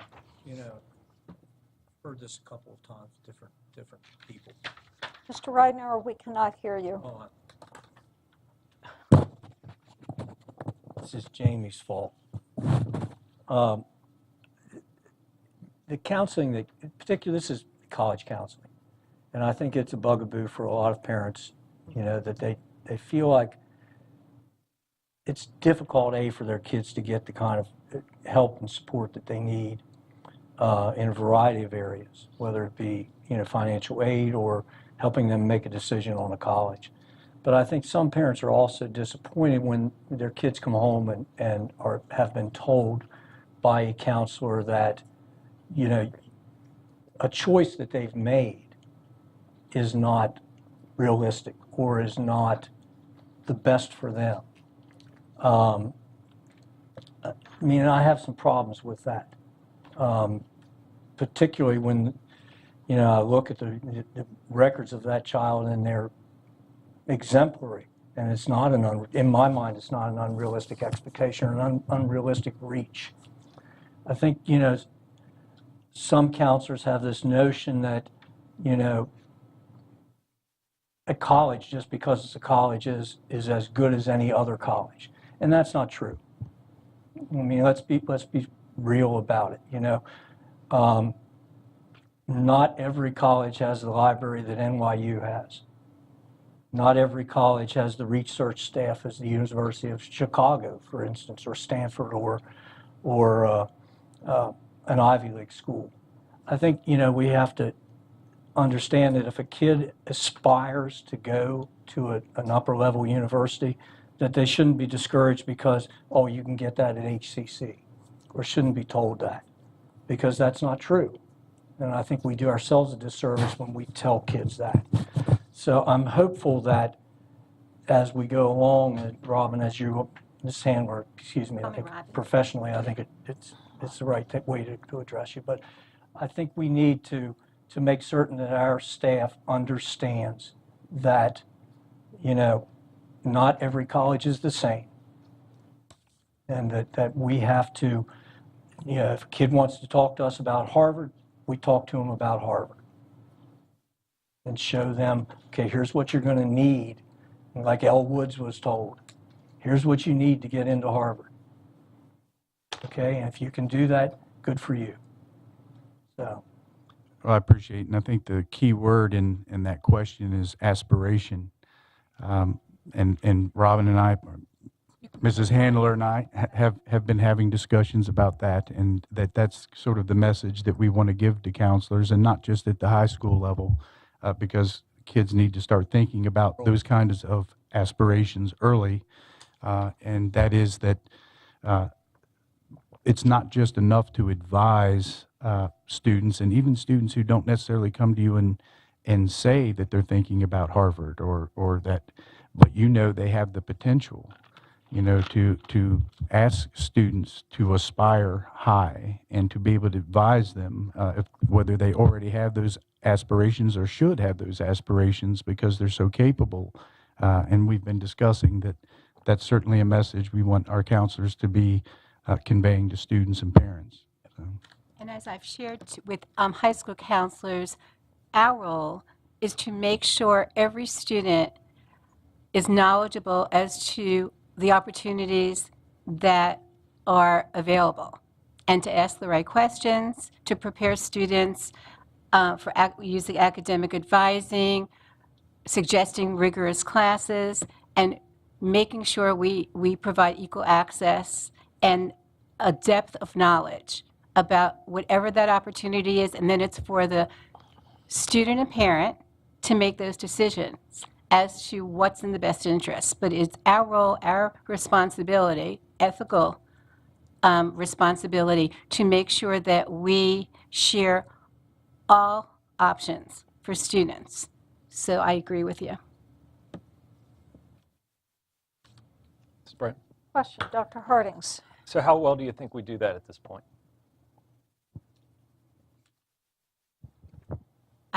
My personality is just to answer not well enough. And there's always room for improvement, and I believe that it's about providing information to counselors through whether it's college affinity, there are webinars through the College Board to make sure that all students have the tools that they need to apply for wherever, because, through personal experience, I know that I personally might have said, here are the schools in Maryland, good luck, having two children, one after the other, to send to college. And then, when my son comes home and says, well, may I apply to, a private school, I needed, to make, out of the clear blue sky, you need to make sure that those barriers are removed.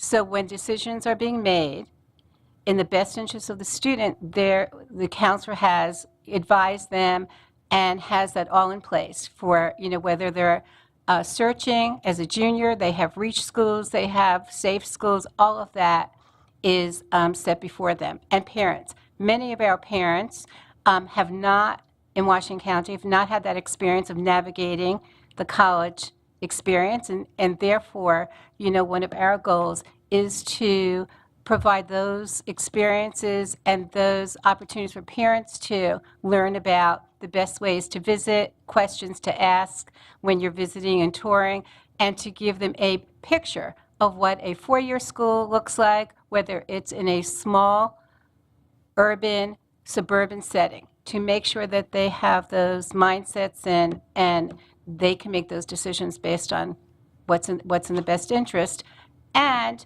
not necessarily, of course, financial considerations are always a factor, but there are many private schools that give academic, need-based scholarships. So to make, not make assumptions, and to provide that information.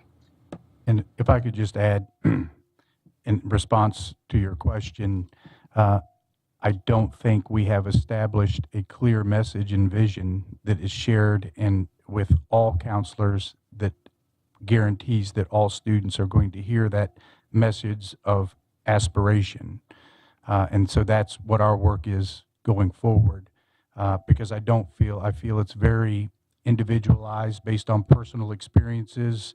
And that was going to be my next question, is what should that experience to take a student who's not in danger of dropping out, not really in danger of not meeting the graduation requirements, what should that experience for that child look like from beginning of middle school through high school, of navigating this process, keeping in mind, as you said, that there are a whole lot of students in this community who are capable of going to college and other post-secondary education, who may not have the support at home that's going to help them guide them. Their son will not come back and say, hey, I want to apply to this private school, unless they get it from someplace else. So what is our vision for what that's supposed to look like for a student middle school through high school? And I'll just give you an example. You go to I've talked to other adults with kids my age, for example, not here, but in other places in the country. And they talk about, kid comes into school, first semester they have a meeting with a counselor, it's focused on college, and then they have these sets of 5 or 6 different meetings through that's all focused on college and I just don't hear that from my constituents here, that we have an experience designed like that for kids and their parents. Maybe they're missing it, but help me understand what the vision is for that experience for a student. I think the vision, as we learned from the parent survey that was sent, was for more consistent communication, and follow-up. So our counselors do a very good job of meeting with students when they transition and to meet with them individually. But I think for many reasons, there is a need for follow-up, for multiple meetings to take place and opportunities, and I keep saying that, and a desire also for parents to engage and with counselors before school, after school, and looking for different models of communicating. Because many parents and students are busy. Once school ends, they're involved with activities, so it's looking, creating a different box of how to do that. But I think that we have discussed brainstorming and finding ways to connect students' interests and their values and strengths to colleges and career paths, and do pushing into 8th grade until they graduate. Because that's what I see the vision as, that you Yes. take somebody who's entering 6th grade, and your goal is by the time you reach 12th grade, the student knows what they're capable of doing. They know what they're capable of doing well. They know what academic and career paths are available to them in what they're capable of doing well and what they like doing. And they know the financial obstacles, returns on investment, and opportunities that come with those paths. I know that's a lot to ask, but I mean, if we're going to be the engine of economic development in this community, I think it's something that we have to do. Yeah, and there's actually two ways of doing that. One is, as we said, I think introducing students to careers and spending more time talking about careers and thinking in terms of what is it I want to do in the future. Even when you're talking to someone young, at least get them thinking in that mode and to explore different careers and have those experiences in school. And one way is through the guidance program and some of those digital resources, enhancing that. But I've also been met just yesterday with Dr. Pugh, and she's looking at the Maryland Career Development Framework standards and incorporating those in courses that outside of what the guidance or the school counseling program does, so that students will have materials, reading materials, writing materials, and exploration of careers within the context of what they're studying. So whether it's science or social studies or English, that there will be opportunities there to read and write about, for example, in English, about what does it mean to be an editor, what does it mean to be a journalist. In social studies, what does an archaeologist do, what does a historian do. When they're in science, what does a biologist do. And so incorporating that in the context of their subject matter would be a big piece of that, in addition to the enhanced career exploration materials that they'll get from school counseling. So that's the vision. That's not where we are, that's where we want to be, along with that unified message concerning aspiration. I have some questions about that too, but I'll let somebody else go. If there's time later, I'll come back. Yes, Mr. Marcos. Well, I just recently got done the whole college search thing, and frankly, I was pretty overwhelmed by it, and I think a lot of my peers were as well. There's just there's thousands and thousands of schools in the country, and I really had no idea how to choose which was right for me, and it was sort of a stressful situation, and I just didn't know how to find what really the right fit was. And I wish I would have gotten a little bit more guidance from my counselor and the school of just not really finding a major or something like that, but finding the right school for me, if that makes sense. Right.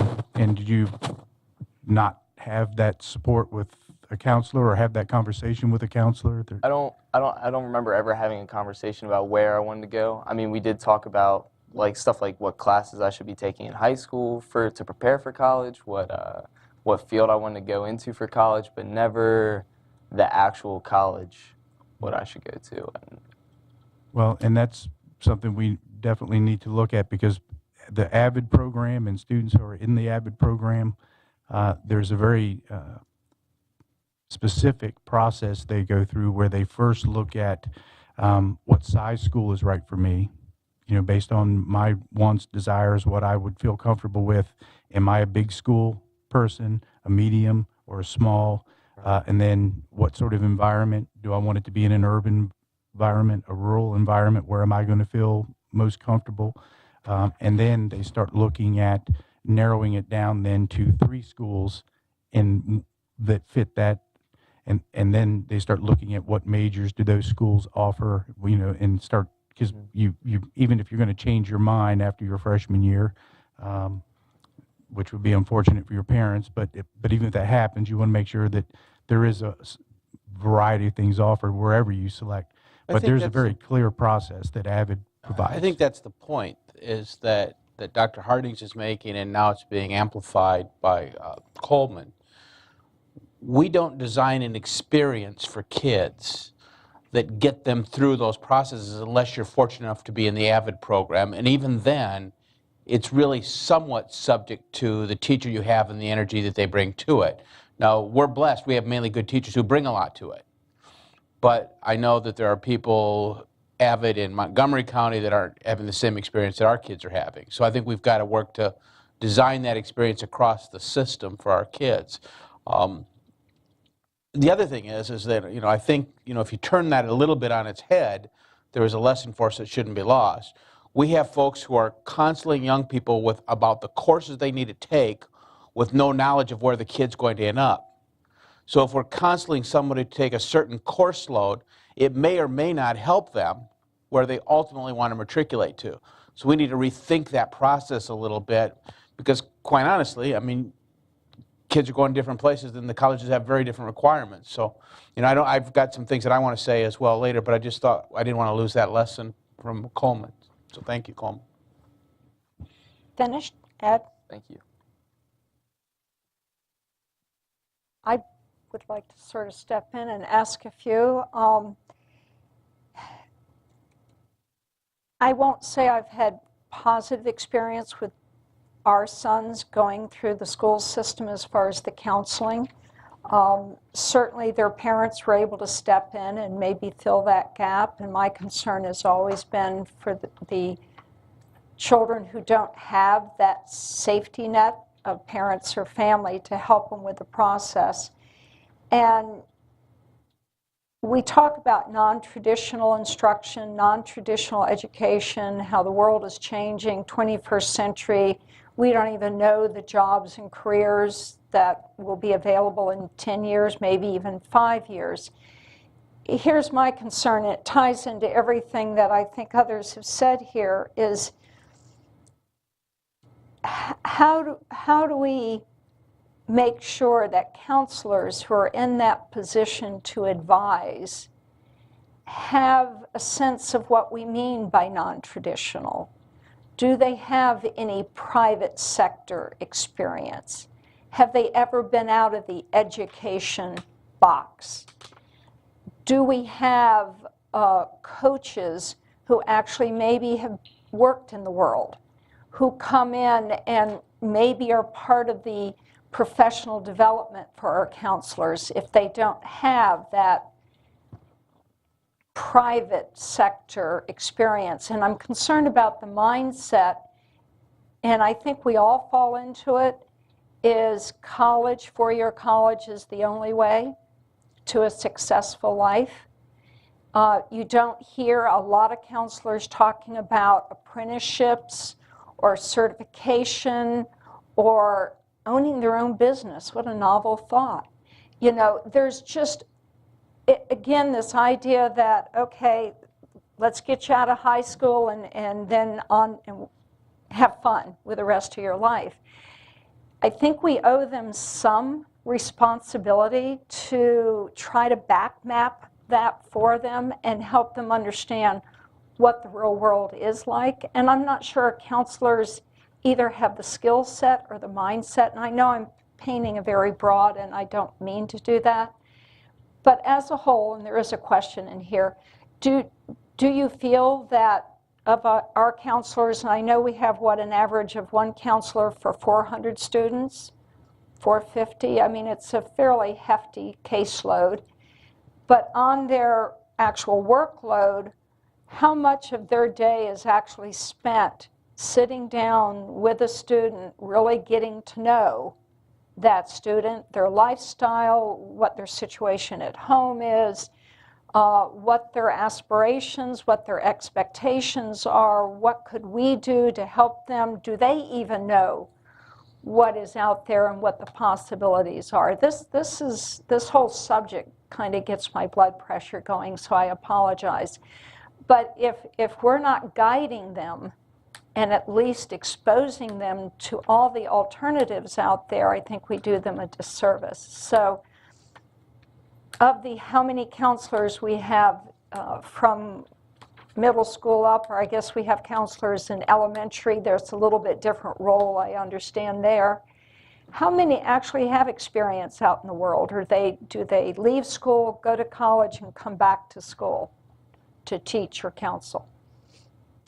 Well, I couldn't give you any specifics on how many have worked outside of education. There's a few, but I would suspect that most of them have not. It's just simply because that's the way traditionally you land a job as a counselor, is you leave high school, go to college, and get your master's degree. It used to be that, not that this would make a huge difference, but it used to be that counselors were always teachers first, and then eventually became a teacher. Now we're starting to see people who specialize very early and become counselors immediately, and they're hired into their first job in education as a counselor. And I am not nearly as familiar as I'm sure Robin is about the preparation programs for being a counselor. I mean, I know probably most of it is about dealing with that social emotional piece with students. When it comes to actually advising students, I don't know how much training they receive in just those skills you're talking about, or knowledge base that you're talking about. But I would be remiss, I think, to say that for the 5,000 plus high school students, that the 20 counselors can be the only people to provide them with that information, that it needs to come from all of us, every teacher, every administrator, and bringing people in from the outside to give them those experiences and explain to them what it's like to bring a business owner in, to bring an engineer in, to bring a doctor in, all those things, so that they hear directly from them. Because I don't think we can expect counselors ever to, you mentioned that 450 ratio to be able to have an in-depth conversation on a regular basis with each one of those 450 students. But I think being aware of the experience that student is getting, and what are we doing to provide that kind of experience that's going to give them that in-depth or more in-depth understanding of the real world outside of school. Right. So I think that there may come a time that what the board would like to do would be have a workshop setting where we could talk about your expectations for counseling. But I want to say a couple of things. Because I think if I'm a counselor and I'm looking in at this, I'm not feeling real good right now about what the board thinks of what I'm doing. And I know you're not being critical per se of individual counselors, but the tone here is such that I don't mind pushing you at all, and I don't mind pushing Robin at all, Mrs. Handler. Robin. Fine. But I don't want a counselor who's looking in and not having the benefit of all of this. No, because I think one of the things that I learned from the report that was done is that the counselors have accepted a significant number of duties that kind of get in their way from doing some of the things. Now, what's interesting to me is that there are some counselors that even with all of those duties find a way to do the kinds of things that we're talking about. But this speaks to me of really working hard on defining what that experience is that we want, that Dr. Harding is actually held back a little bit today on, because he and I have had some pretty tough conversations around this issue, because both of us Hasn't finished yet. Well, he's coming back, but I've shared with him some of the experiences that my children had. One who was an easy consulee, one who wasn't so easy. But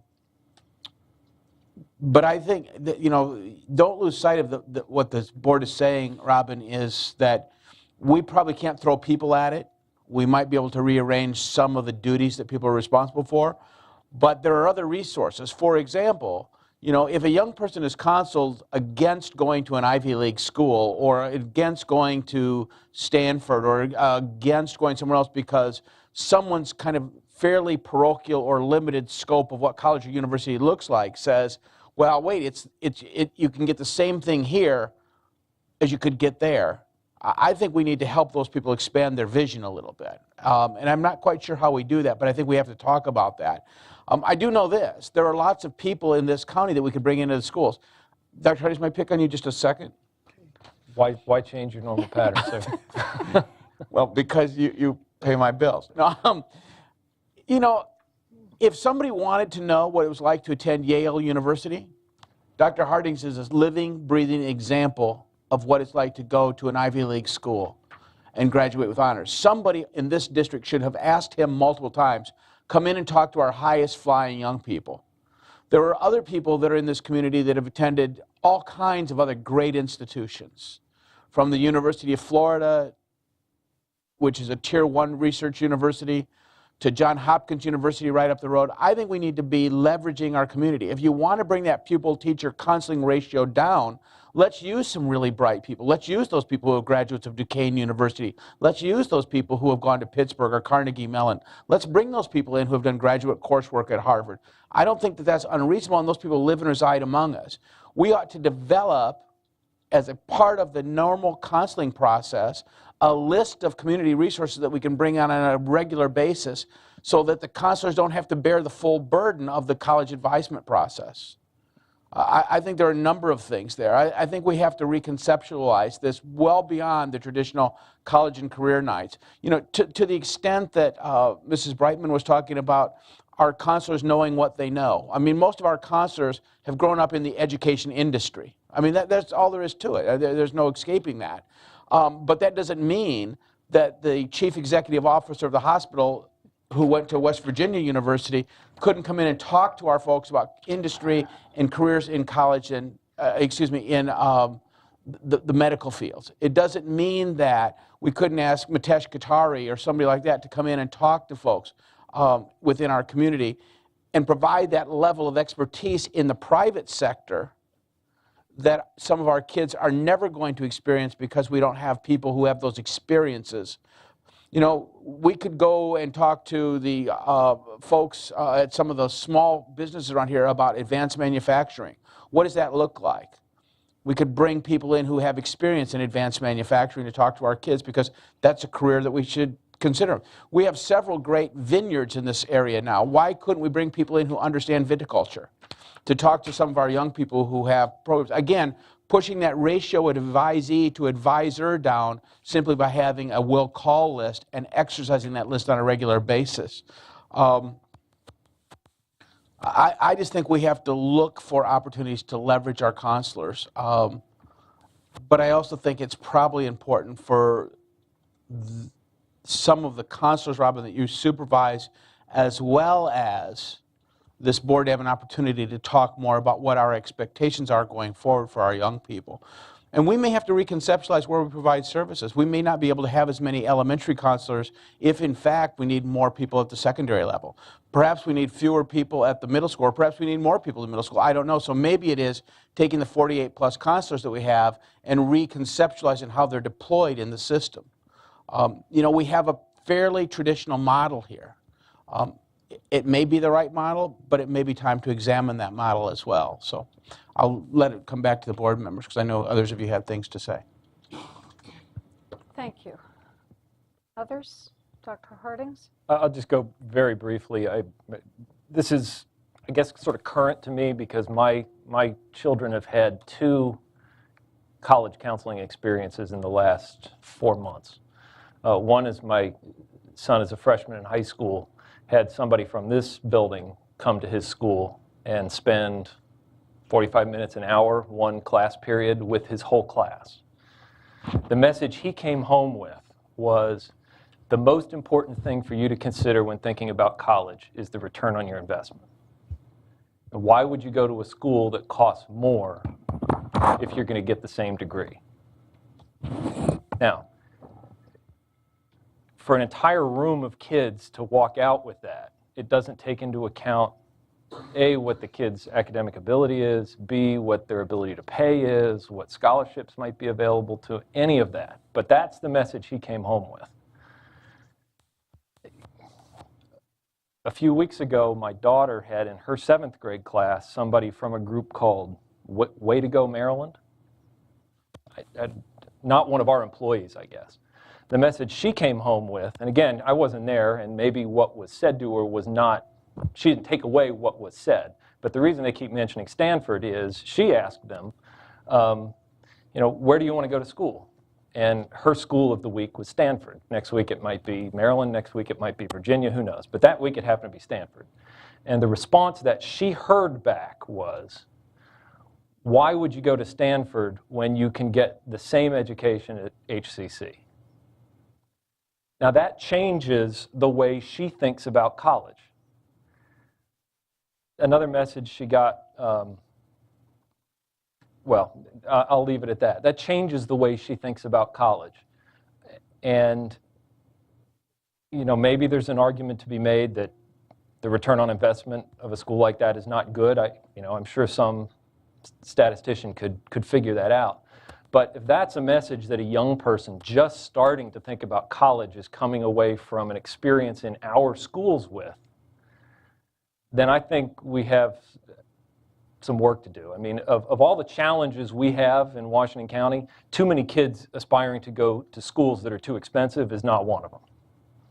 So that's why I want to get back to that vision of you match this child with what their interests are, their financial resources, their goals, with opportunities. And this sort of, I'm going to speak in front of a whole class and you're going to take home this message. It didn't work for her. And she may have gotten the wrong message out of it, but she's a fairly intelligent young lady.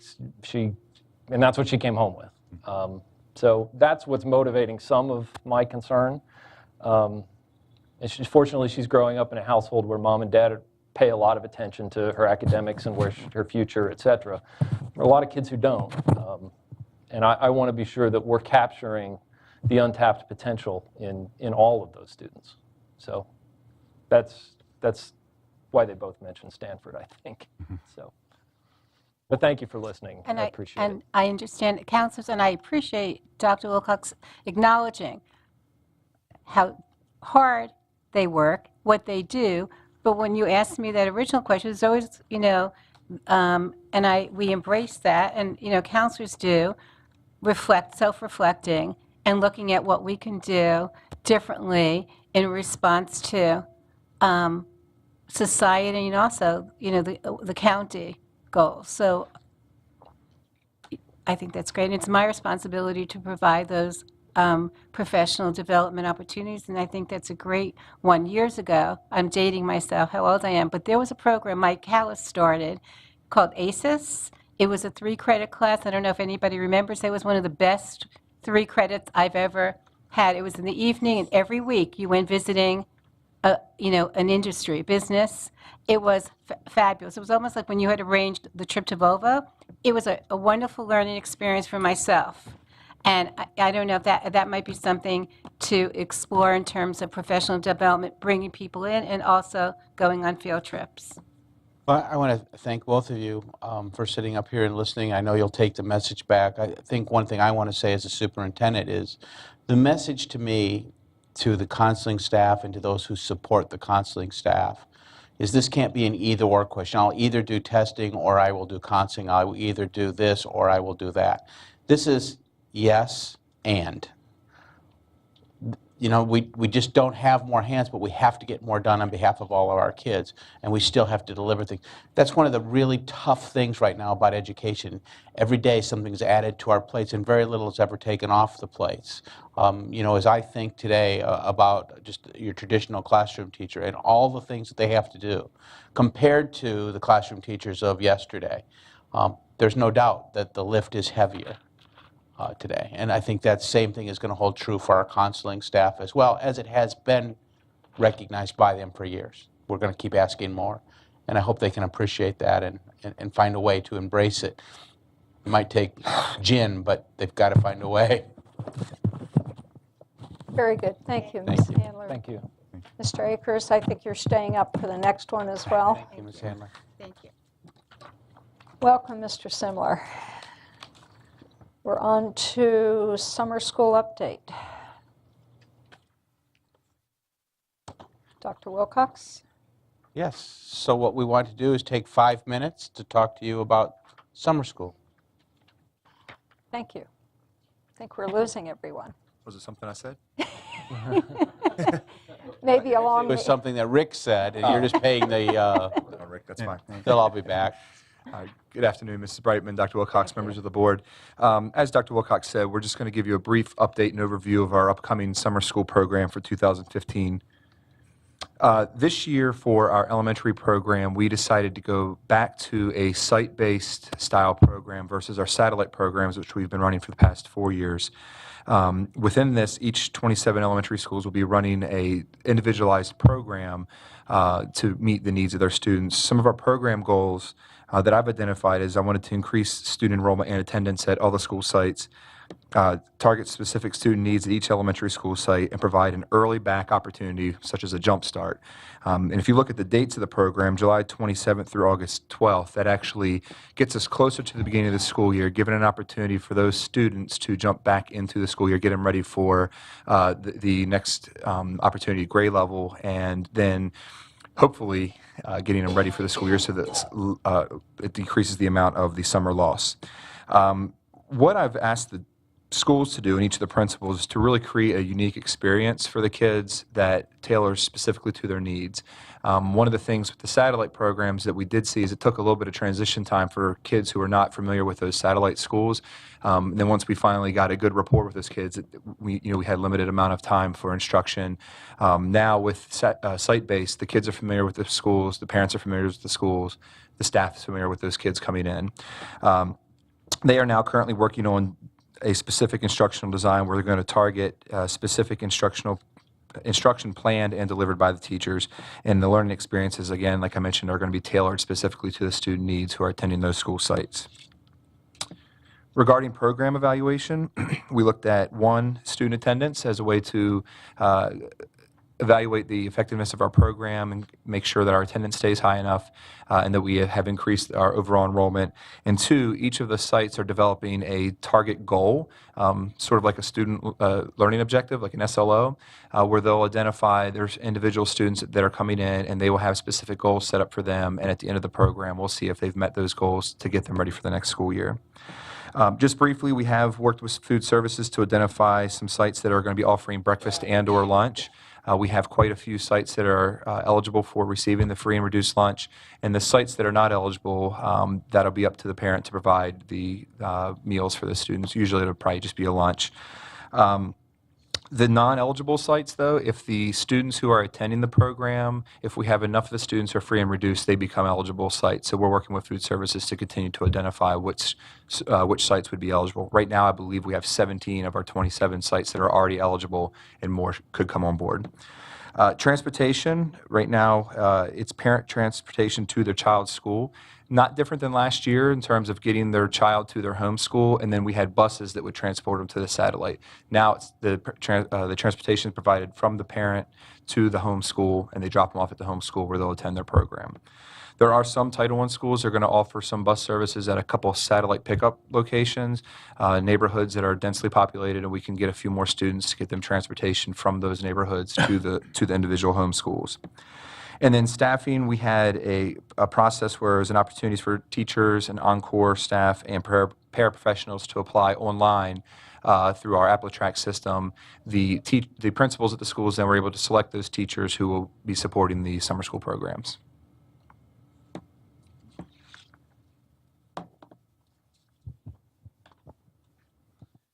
For middle school, we've kind of done the opposite. We have gone from being out at every school to bringing everything into Antietam Academy as far as our primary middle school summer school experience. It's going to involve 6th and 7th grade students who are currently enrolled in Tier 2 and 3 reading interventions. They will all be invited to participate in summer school.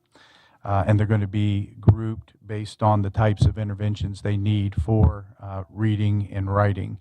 We're going to actually provide reading teachers, but also math teachers and a PE teacher and art teachers, so that they're going to be mixing up their day and having some fun activities to do throughout the day, that it's not just being in a classroom for 5.5 hours straight doing nothing but literacy skills. So we're going to mix it up. We are going to assess, we are going to give them a MAP assessment at the beginning and the end, so that we know whether or not this had the desired effect. But we just want to have small class sizes with some very intense literacy instruction for 5 weeks, and see if we can help students maybe jump up to the next grade level or get close in between school years. So that's kind of that goal of the middle school program. We'll still have some individualized middle school programs, but they'll usually be pretty short, more like enrichment experiences or transition experiences for a very short duration.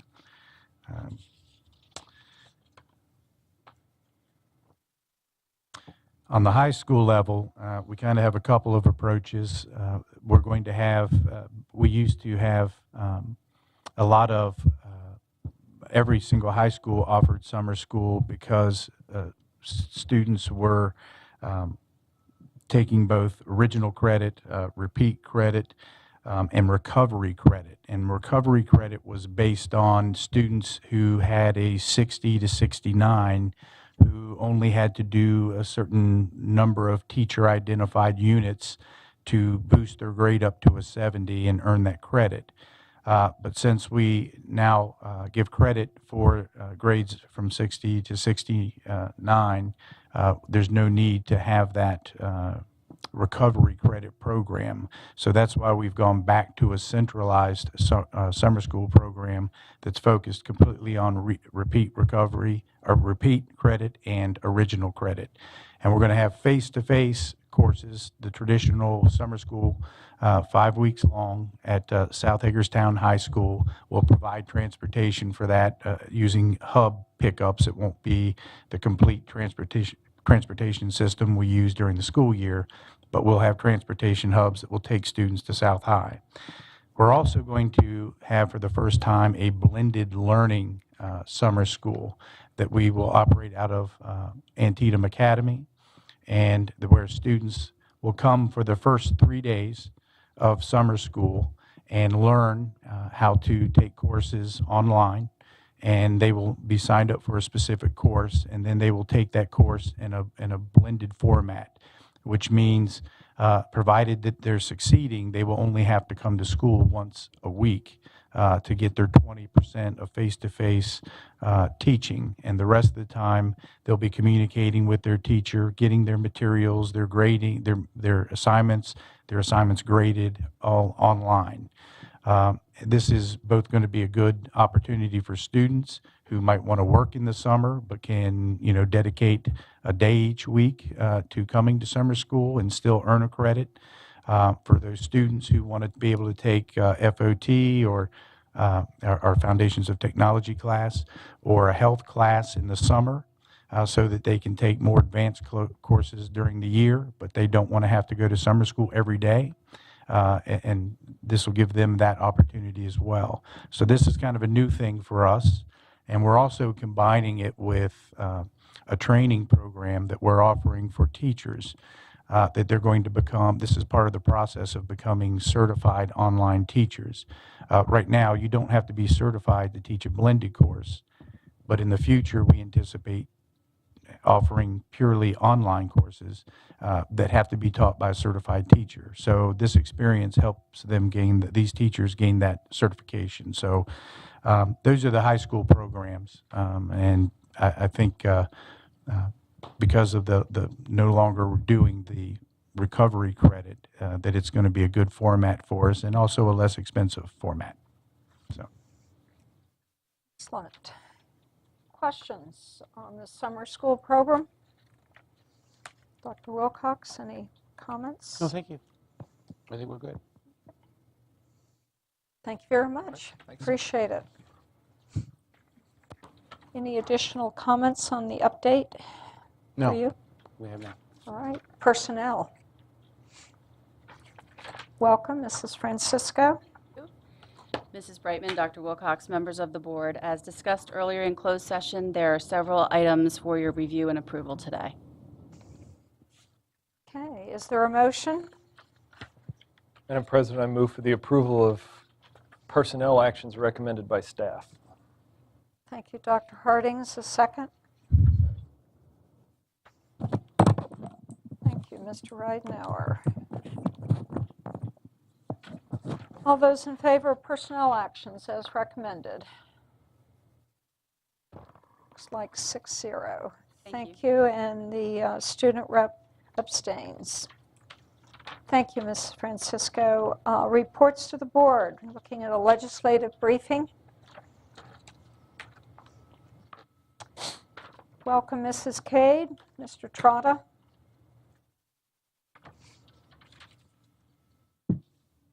Thank you very much. You, I'm sure, have been keeping up through the newspaper and through people you've talked to that what has been going on in the legislature this year. The session ended the middle of April, so the dust has settled a little bit.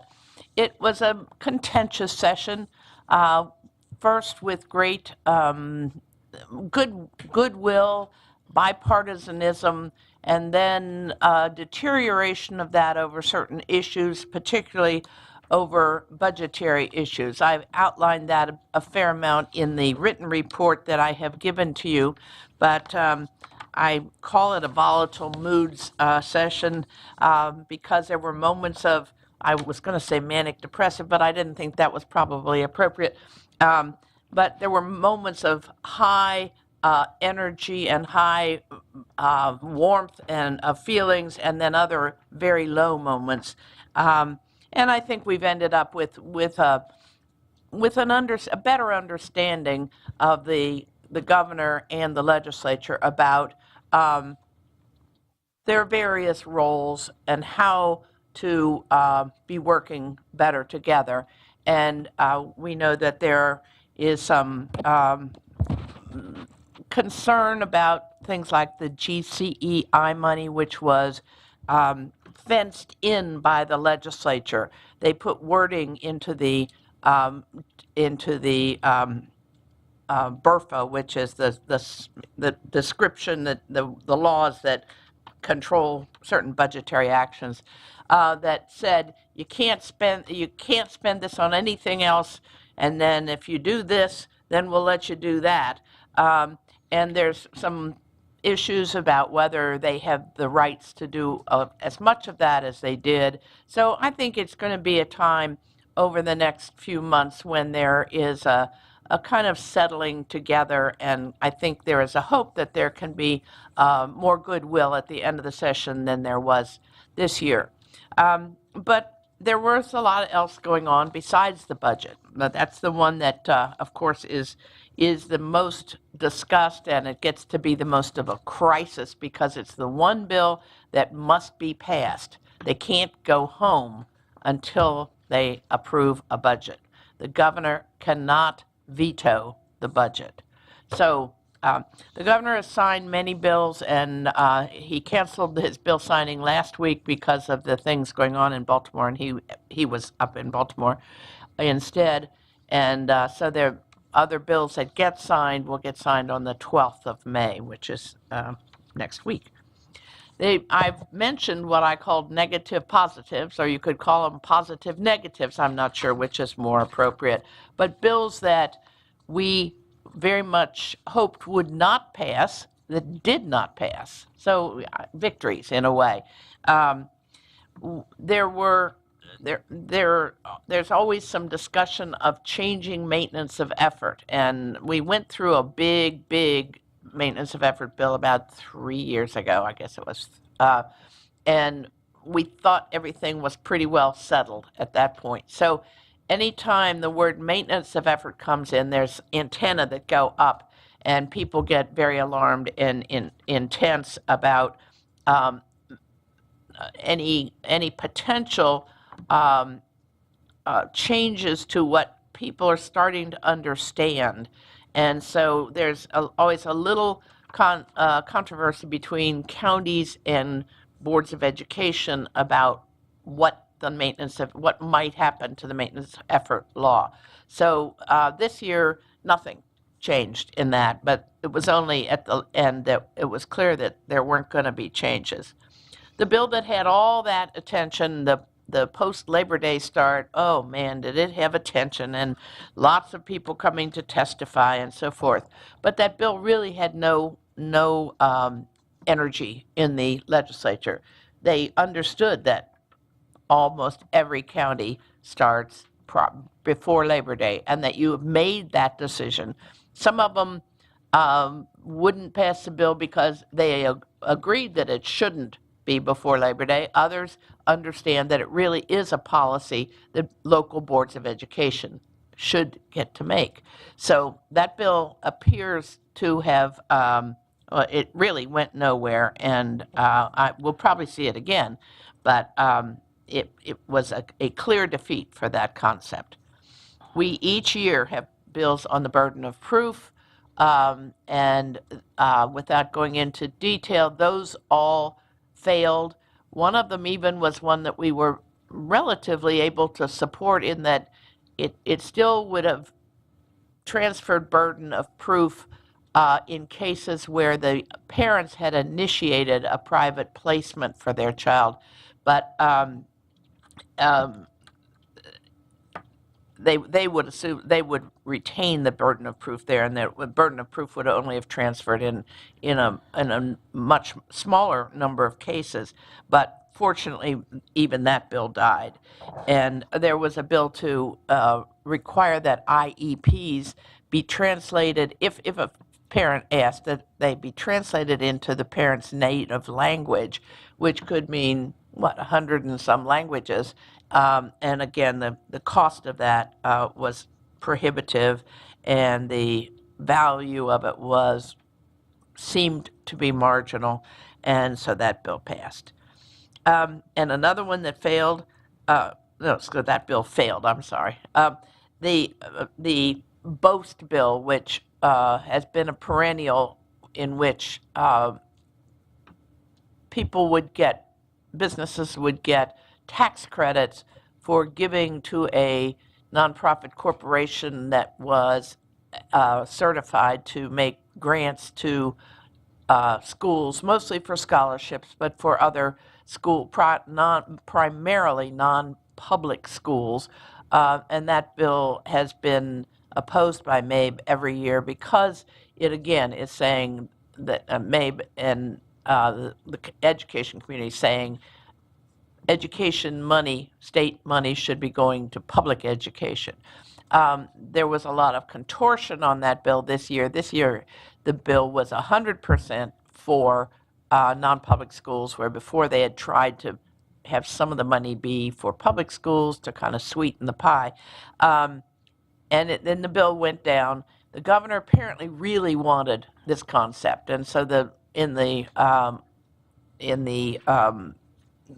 conference committee report, the legislators did not accept the governor's concept, but they did put in more money for non-private schools for textbooks and computers.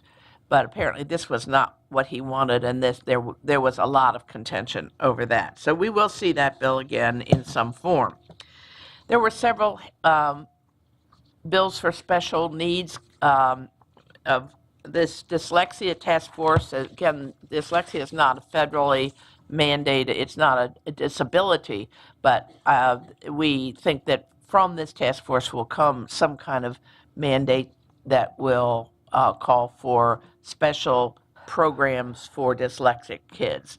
Not that anyone opposes those, but it will be another responsibility that school systems will have to handle. And the evaluation of blind or visually impaired children, this was very much endorsed by the blind and visually impaired community, who become the blind and visually impaired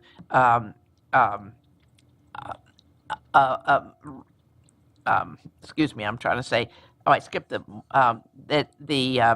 they will do evaluations, and some thought of it as a sort of a self-employment bill for that group who advocated so strongly for it.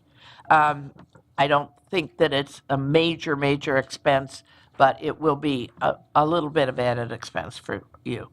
The diabetes management program went down, but I put it in because it was so hotly discussed. And again, there were out-of-state lobbyists who'd come in to make this bill happen. And it would have provided for volunteers in the schools, teachers and so forth, to be trained and be authorized to administer glucagon and in situations where that's needed. But it also included requiring people to go on field trips who could do this same thing, and it got very contorted. And again, I think the bill will be back in some form next year. You've just been speaking of school counselors, and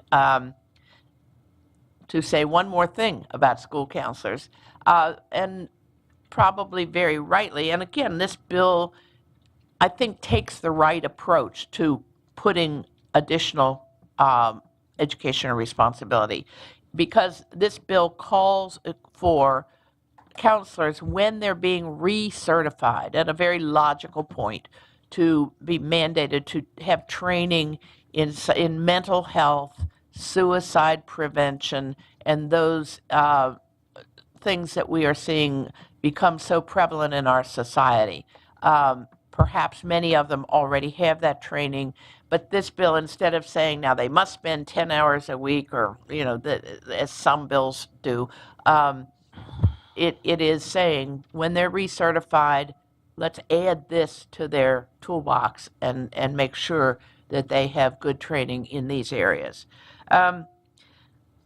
A bill that you can't quite believe, and that's really probably already under work here in your school system, is this Commission to Review Maryland's Use of Assessment and Testing in Public Schools.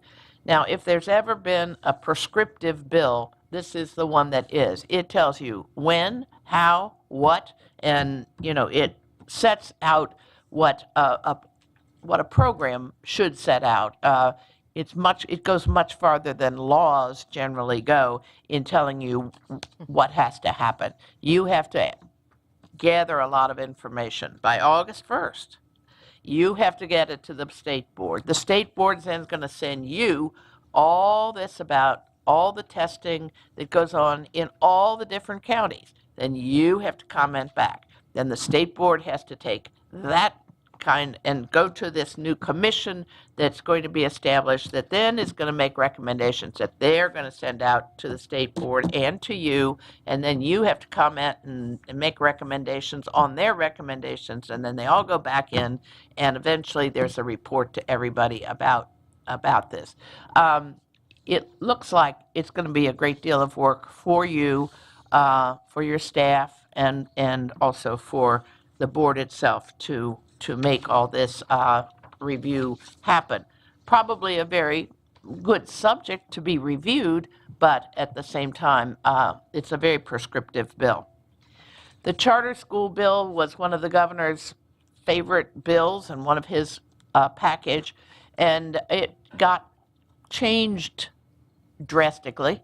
A bill did pass which keeps local boards as the only chartering board, and that was one of the things that Mabe was so concerned about, that there wouldn't be a chartering board of universities or the state board or so forth. And it didn't settle the issue of what is comparable spending that you must give to charter schools. That's kind of going to be in a study and then probably legislation next year.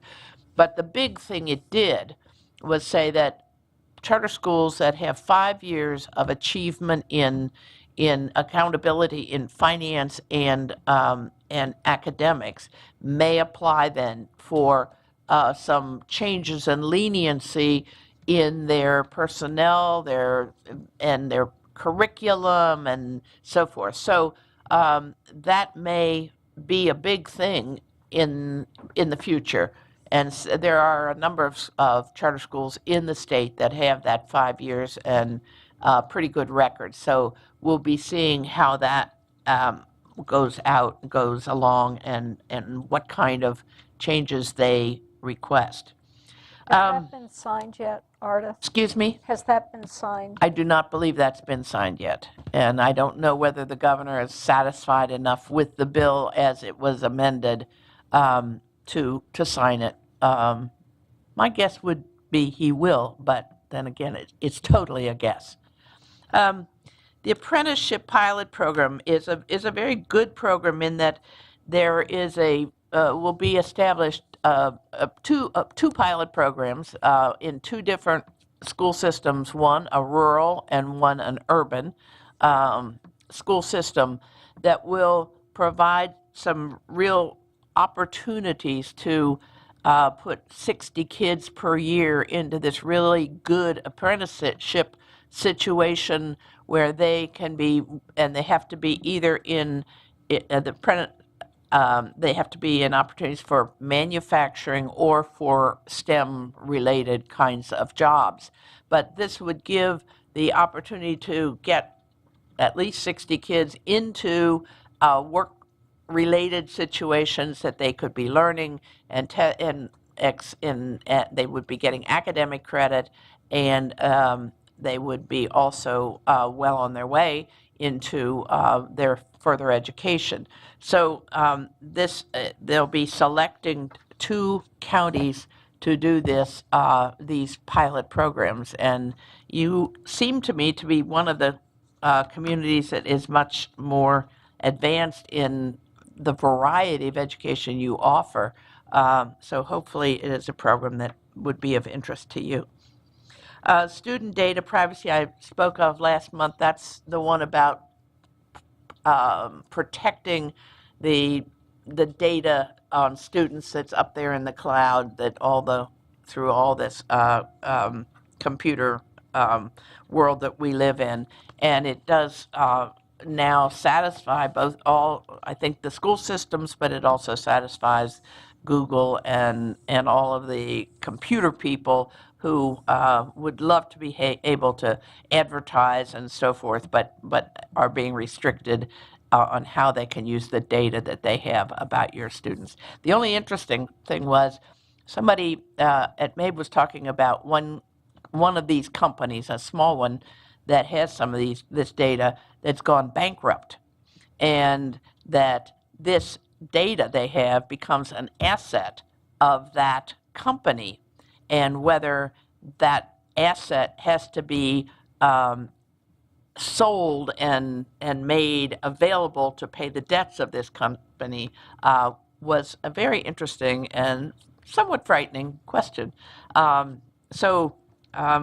Nothing's ever quite settled, as you can tell. Under the Child Care Facilities Act, it's about contractors, and contractors will have to be requested to, well, they will be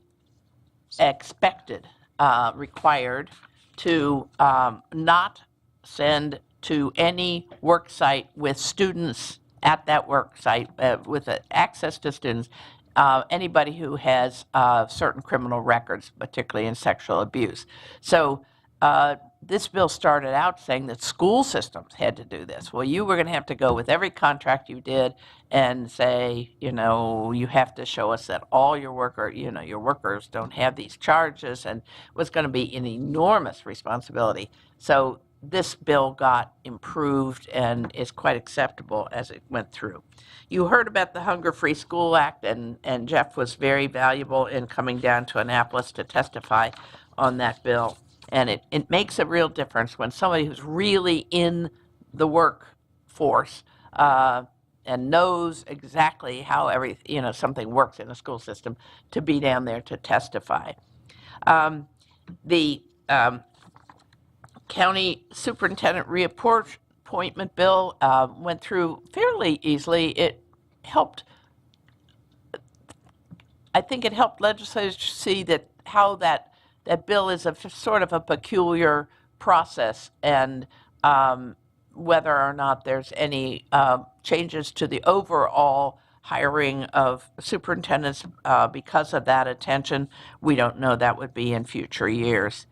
And the Alternatives Teacher Certification Program was one of those that, down to the last wire, I was sending emails back to say, and now it got through the subcommittee of Ways and Means. Okay, now, because Ann Kaiser pushed it, it got voted on by the full committee. So yes, it'll be going to the floor for a second reader. And yes, there's still time today, the last day of the session, to get it passed.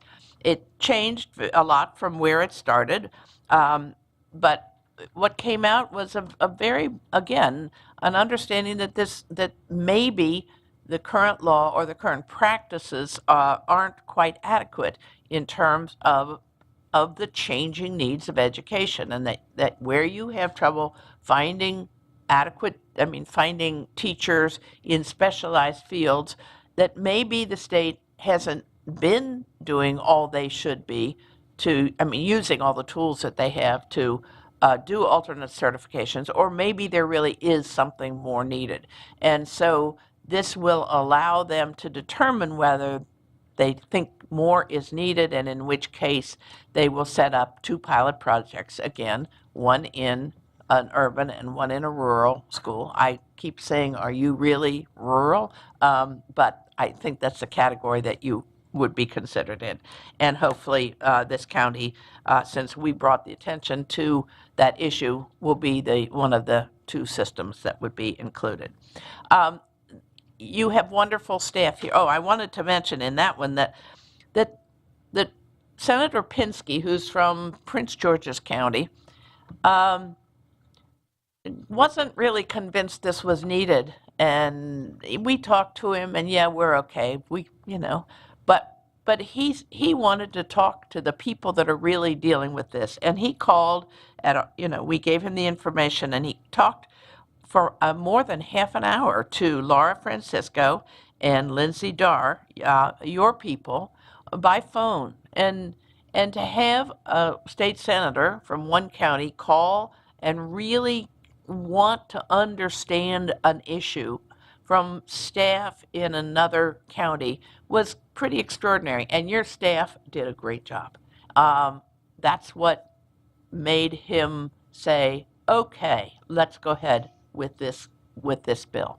So they were a wonderful example of the kind of support that is available here. And I, again, as usual, want to say that Jamie Brown and Tony Trotta are pretty extraordinary people and pretty hardworking people, and always available. I call them at all kinds of times, and we talk. And the quick response team worked very effectively as well.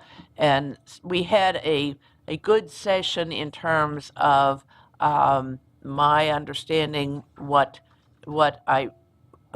you wanted, and being able to hopefully be effective in the halls of Annapolis. And so I thank you for the opportunity. I obviously enjoy doing it, and I like working with this board and with your staff. Thank you. Thank you, Mrs. Cade. I would just say your Rolodex and experience in Annapolis is of huge value to our school system, and I appreciate all the work you do and your expertise. And as always, Mr. Trotta, and it's great. Another year. I guess the only question, and then if any of my colleagues have questions, I assume we need to look at any possible changes to policy from this year's legislation. And if anything is time sensitive, to go before the policy committee. I don't know if, I know that MABE does that review. I'm not sure if MACO does, but I'm not sure if, does Legislative Services put anything out as far as? They put out the like a 50-page thing about education, all the things that happen in education The in the 90-day report, that yeah, I part guess of it's it. only 25 pages, but yeah. it's pretty long. But in terms of directing that policies need to be changed, I think they leave that to you. That would, you know. It's our normal process when the session ends to look at all the bills that have been passed and to consult with staff and administrators who have a role in administering laws or provisions that might change as a result of the action taken by the legislature, and then to take appropriate action. I believe there was much less of that this year, though, than in some other years. I think there were many less bills passed that said, now you have to do this and you have to do a policy on that and so forth. They seem to not be quite as prescriptive overall this year as some other Well, I years. think we had, 58 new delegates yeah. and 11 new senators, so I think it was sort of a learning curve issue for some of them as So we well. got to watch out. They may make up for it next year. They find their way to legislative services, we're in trouble. So, any questions, comments? Thank you again. Thank you. Appreciate it. Thank you. Okay, that takes us to board member committee reports. Mrs. Harshman, anything from curriculum and instruction?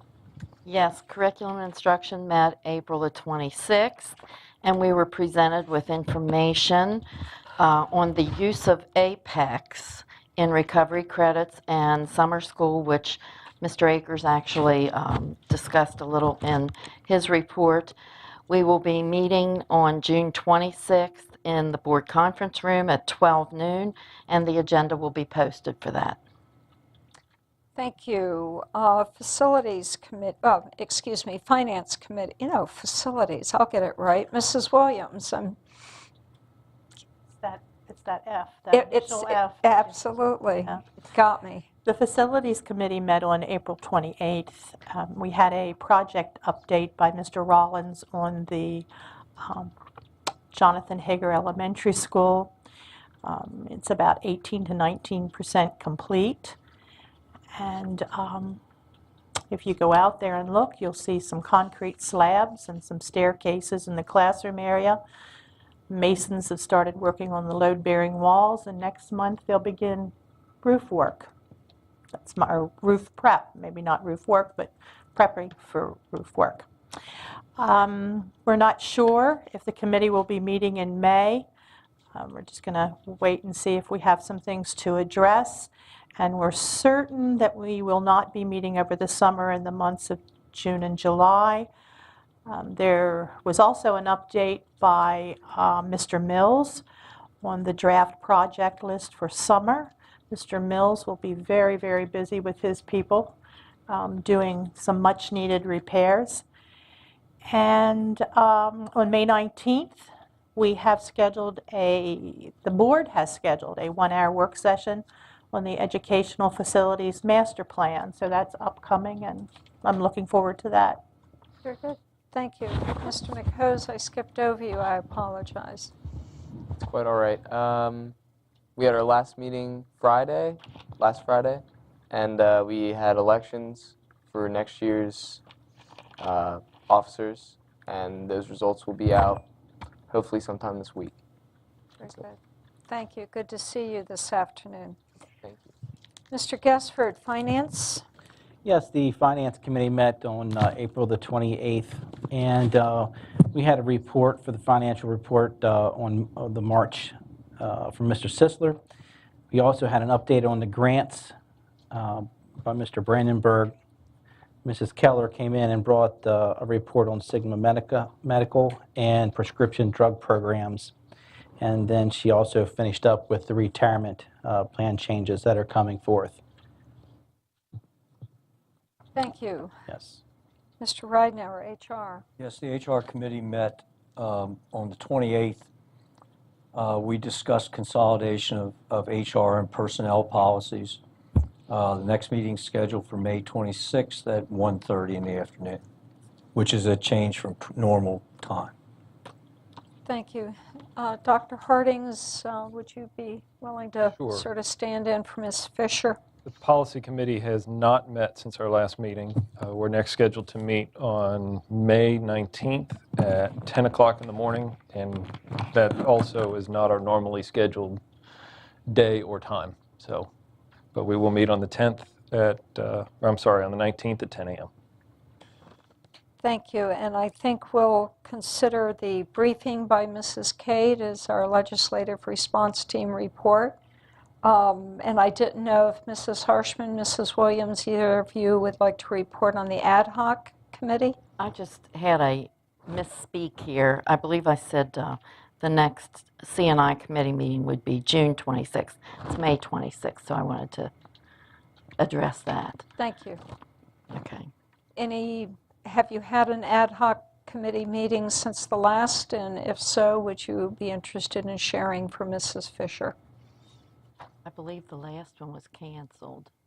Okay. Is that correct, Mrs. Williams? I believe she canceled. I don't think we've had one since Since Mrs. she Fisher's reported. last report. Okay. Any reports from MABE? Not at this time from me. Okay, very good. Thank you. Takes us to future agenda items. Some reminders. May 19th, we'll be having a joint meeting with the Board of County Commissioners. June 2nd is our vote on redistricting. And again, just a reminder that during the redistricting process, this board acts in their quasi-judicial role, and it is inappropriate for board members to meet with members of the community and discuss the redistricting in a group or individually. We need to be very sensitive to that. This is a very important legal process, and we want to be sure we don't put it in any jeopardy. A reminder to the public to find information about redistricting. If you were not able to make our meeting last night, our website, we have a link to that. We also have copies available at the different schools that have been impacted. You can contact the Public Information Office at 301-766-2809, and that would be a Richard Wright would be the contact there. You're welcome to offer comments at any time, and you can certainly mail written comments to the location here at 10435 Downsville Pike. And June 16th, we will be having a work session for the ad hoc on the communication plan. I think there are portions that the ad hoc committee thought would best be handled in a work session, so we've set aside that time. Board member comments. And I've forgotten which way I started last time around. Mr. McHose. I have nothing to add. Thank you. Mrs. Harshman. I had the opportunity to spend Sunday afternoon at the Washington County Museum viewing the display put up by the elementary students' artwork, and it was very enjoyable, and it's excellent to see our creative students show off their work, so I hope everyone will take the opportunity to stop over there before the show is over. Thank you, Ms. Williams. I have nothing. Thank you. Dr. Hardings. Yes, I have two items. Attended the Teacher of the Year dinner on April 22nd. Congratulations to Sally Irwin. Congratulations to Tech High. It was a wonderful event. It was great to hear so many people there speaking and celebrating great teaching. I sat at dinner with two teachers, one who had taught in Alaska, another who was an intervention specialist who actually talked about the use of technology with reaching kids who have particular challenges in reading. It was just a great overall evening for me, and a thrill to be around so many teachers who are so enthusiastic about what they do. So thanks to the Chamber of Commerce for their organizing that event. Thanks to all the sponsors. WCTA is a sponsor of that event. So thanks to all the members of the community who make that event a possibility. I reported last time in board member comments that I'd been contacted by Senator Jim Rosapep about coming out here perhaps on April 24th when he was going to be in town. As my colleagues know, I sent an email to all of you letting you know that he was going to do that, what the schedule was. We met here for about an hour and had a discussion over lunch just about state education issues. He's got some interesting ideas about different ways to build facilities. He had some discussions about charter. I'm not sure we're exactly on the same page with that, but he's an enthusiastic guy, so we had a fun discussion. We then went downtown to see the Barbara Ingram School, connecting with some of his thoughts about adaptive reuse and urban renewal. Talked to him about the partnership with USMH, which he used to be, I think, a board member of. So he got a sense of how we were creatively creating space in Hagerstown. It was a very enjoyable day. I think he enjoyed it. I'm not sure. Seems like there's some opportunities to follow up on some of the things that he's interested in, and we will see how that evolves. So that's my report on that meeting to my colleagues. Thank you, Dr. Hardings. Mr. Gesford. I have nothing. Thank you. Mr. Ridenauer. Yeah, thank you. I, too, had an opportunity to meet with the senator when he got over to Barbara Ingram. I was very close to my office, so I was able to go up and meet him. He's a very engaging individual, and it's always nice to have a friend in Annapolis. And I think that we see eye to eye, or at least listening to him, we see eye to eye on several things that could be beneficial to us in the future. I was with Dr. Hardings at the Teacher of the Year dinner and award. It was as always a fun event, and Sally, obviously having been a finalist for heaven knows how many years, to win the award was pretty satisfying. I attended on behalf. Really, I'd like to go to these events, but Mrs. Brightman asked me to go and fill her shoes and speak at this student service learning event, which was, it's remarkable the amount of time and free time that these kids give up to be involved in student service learning opportunities. So that's an event I greatly enjoy. And then last night after we finished here, I got an opportunity to slip over to South High to the technology event. Dr. Wilcox was there, got to see the kids walking across and receiving their certificates for their achievements. And as always, anytime you get a chance to see kids who have been successful at something that they enjoy and see as a benefit to them, it's a good evening. Plus the treats at the end from the South High Baking Group are always well worth the time. So so many more events coming up, and I look forward to having busy next 3 weeks, to tell you the truth. It's a real busy Yep. next few weeks. Very good. I have no comments this evening, and that brings us to the end of our agenda, and we are adjourned.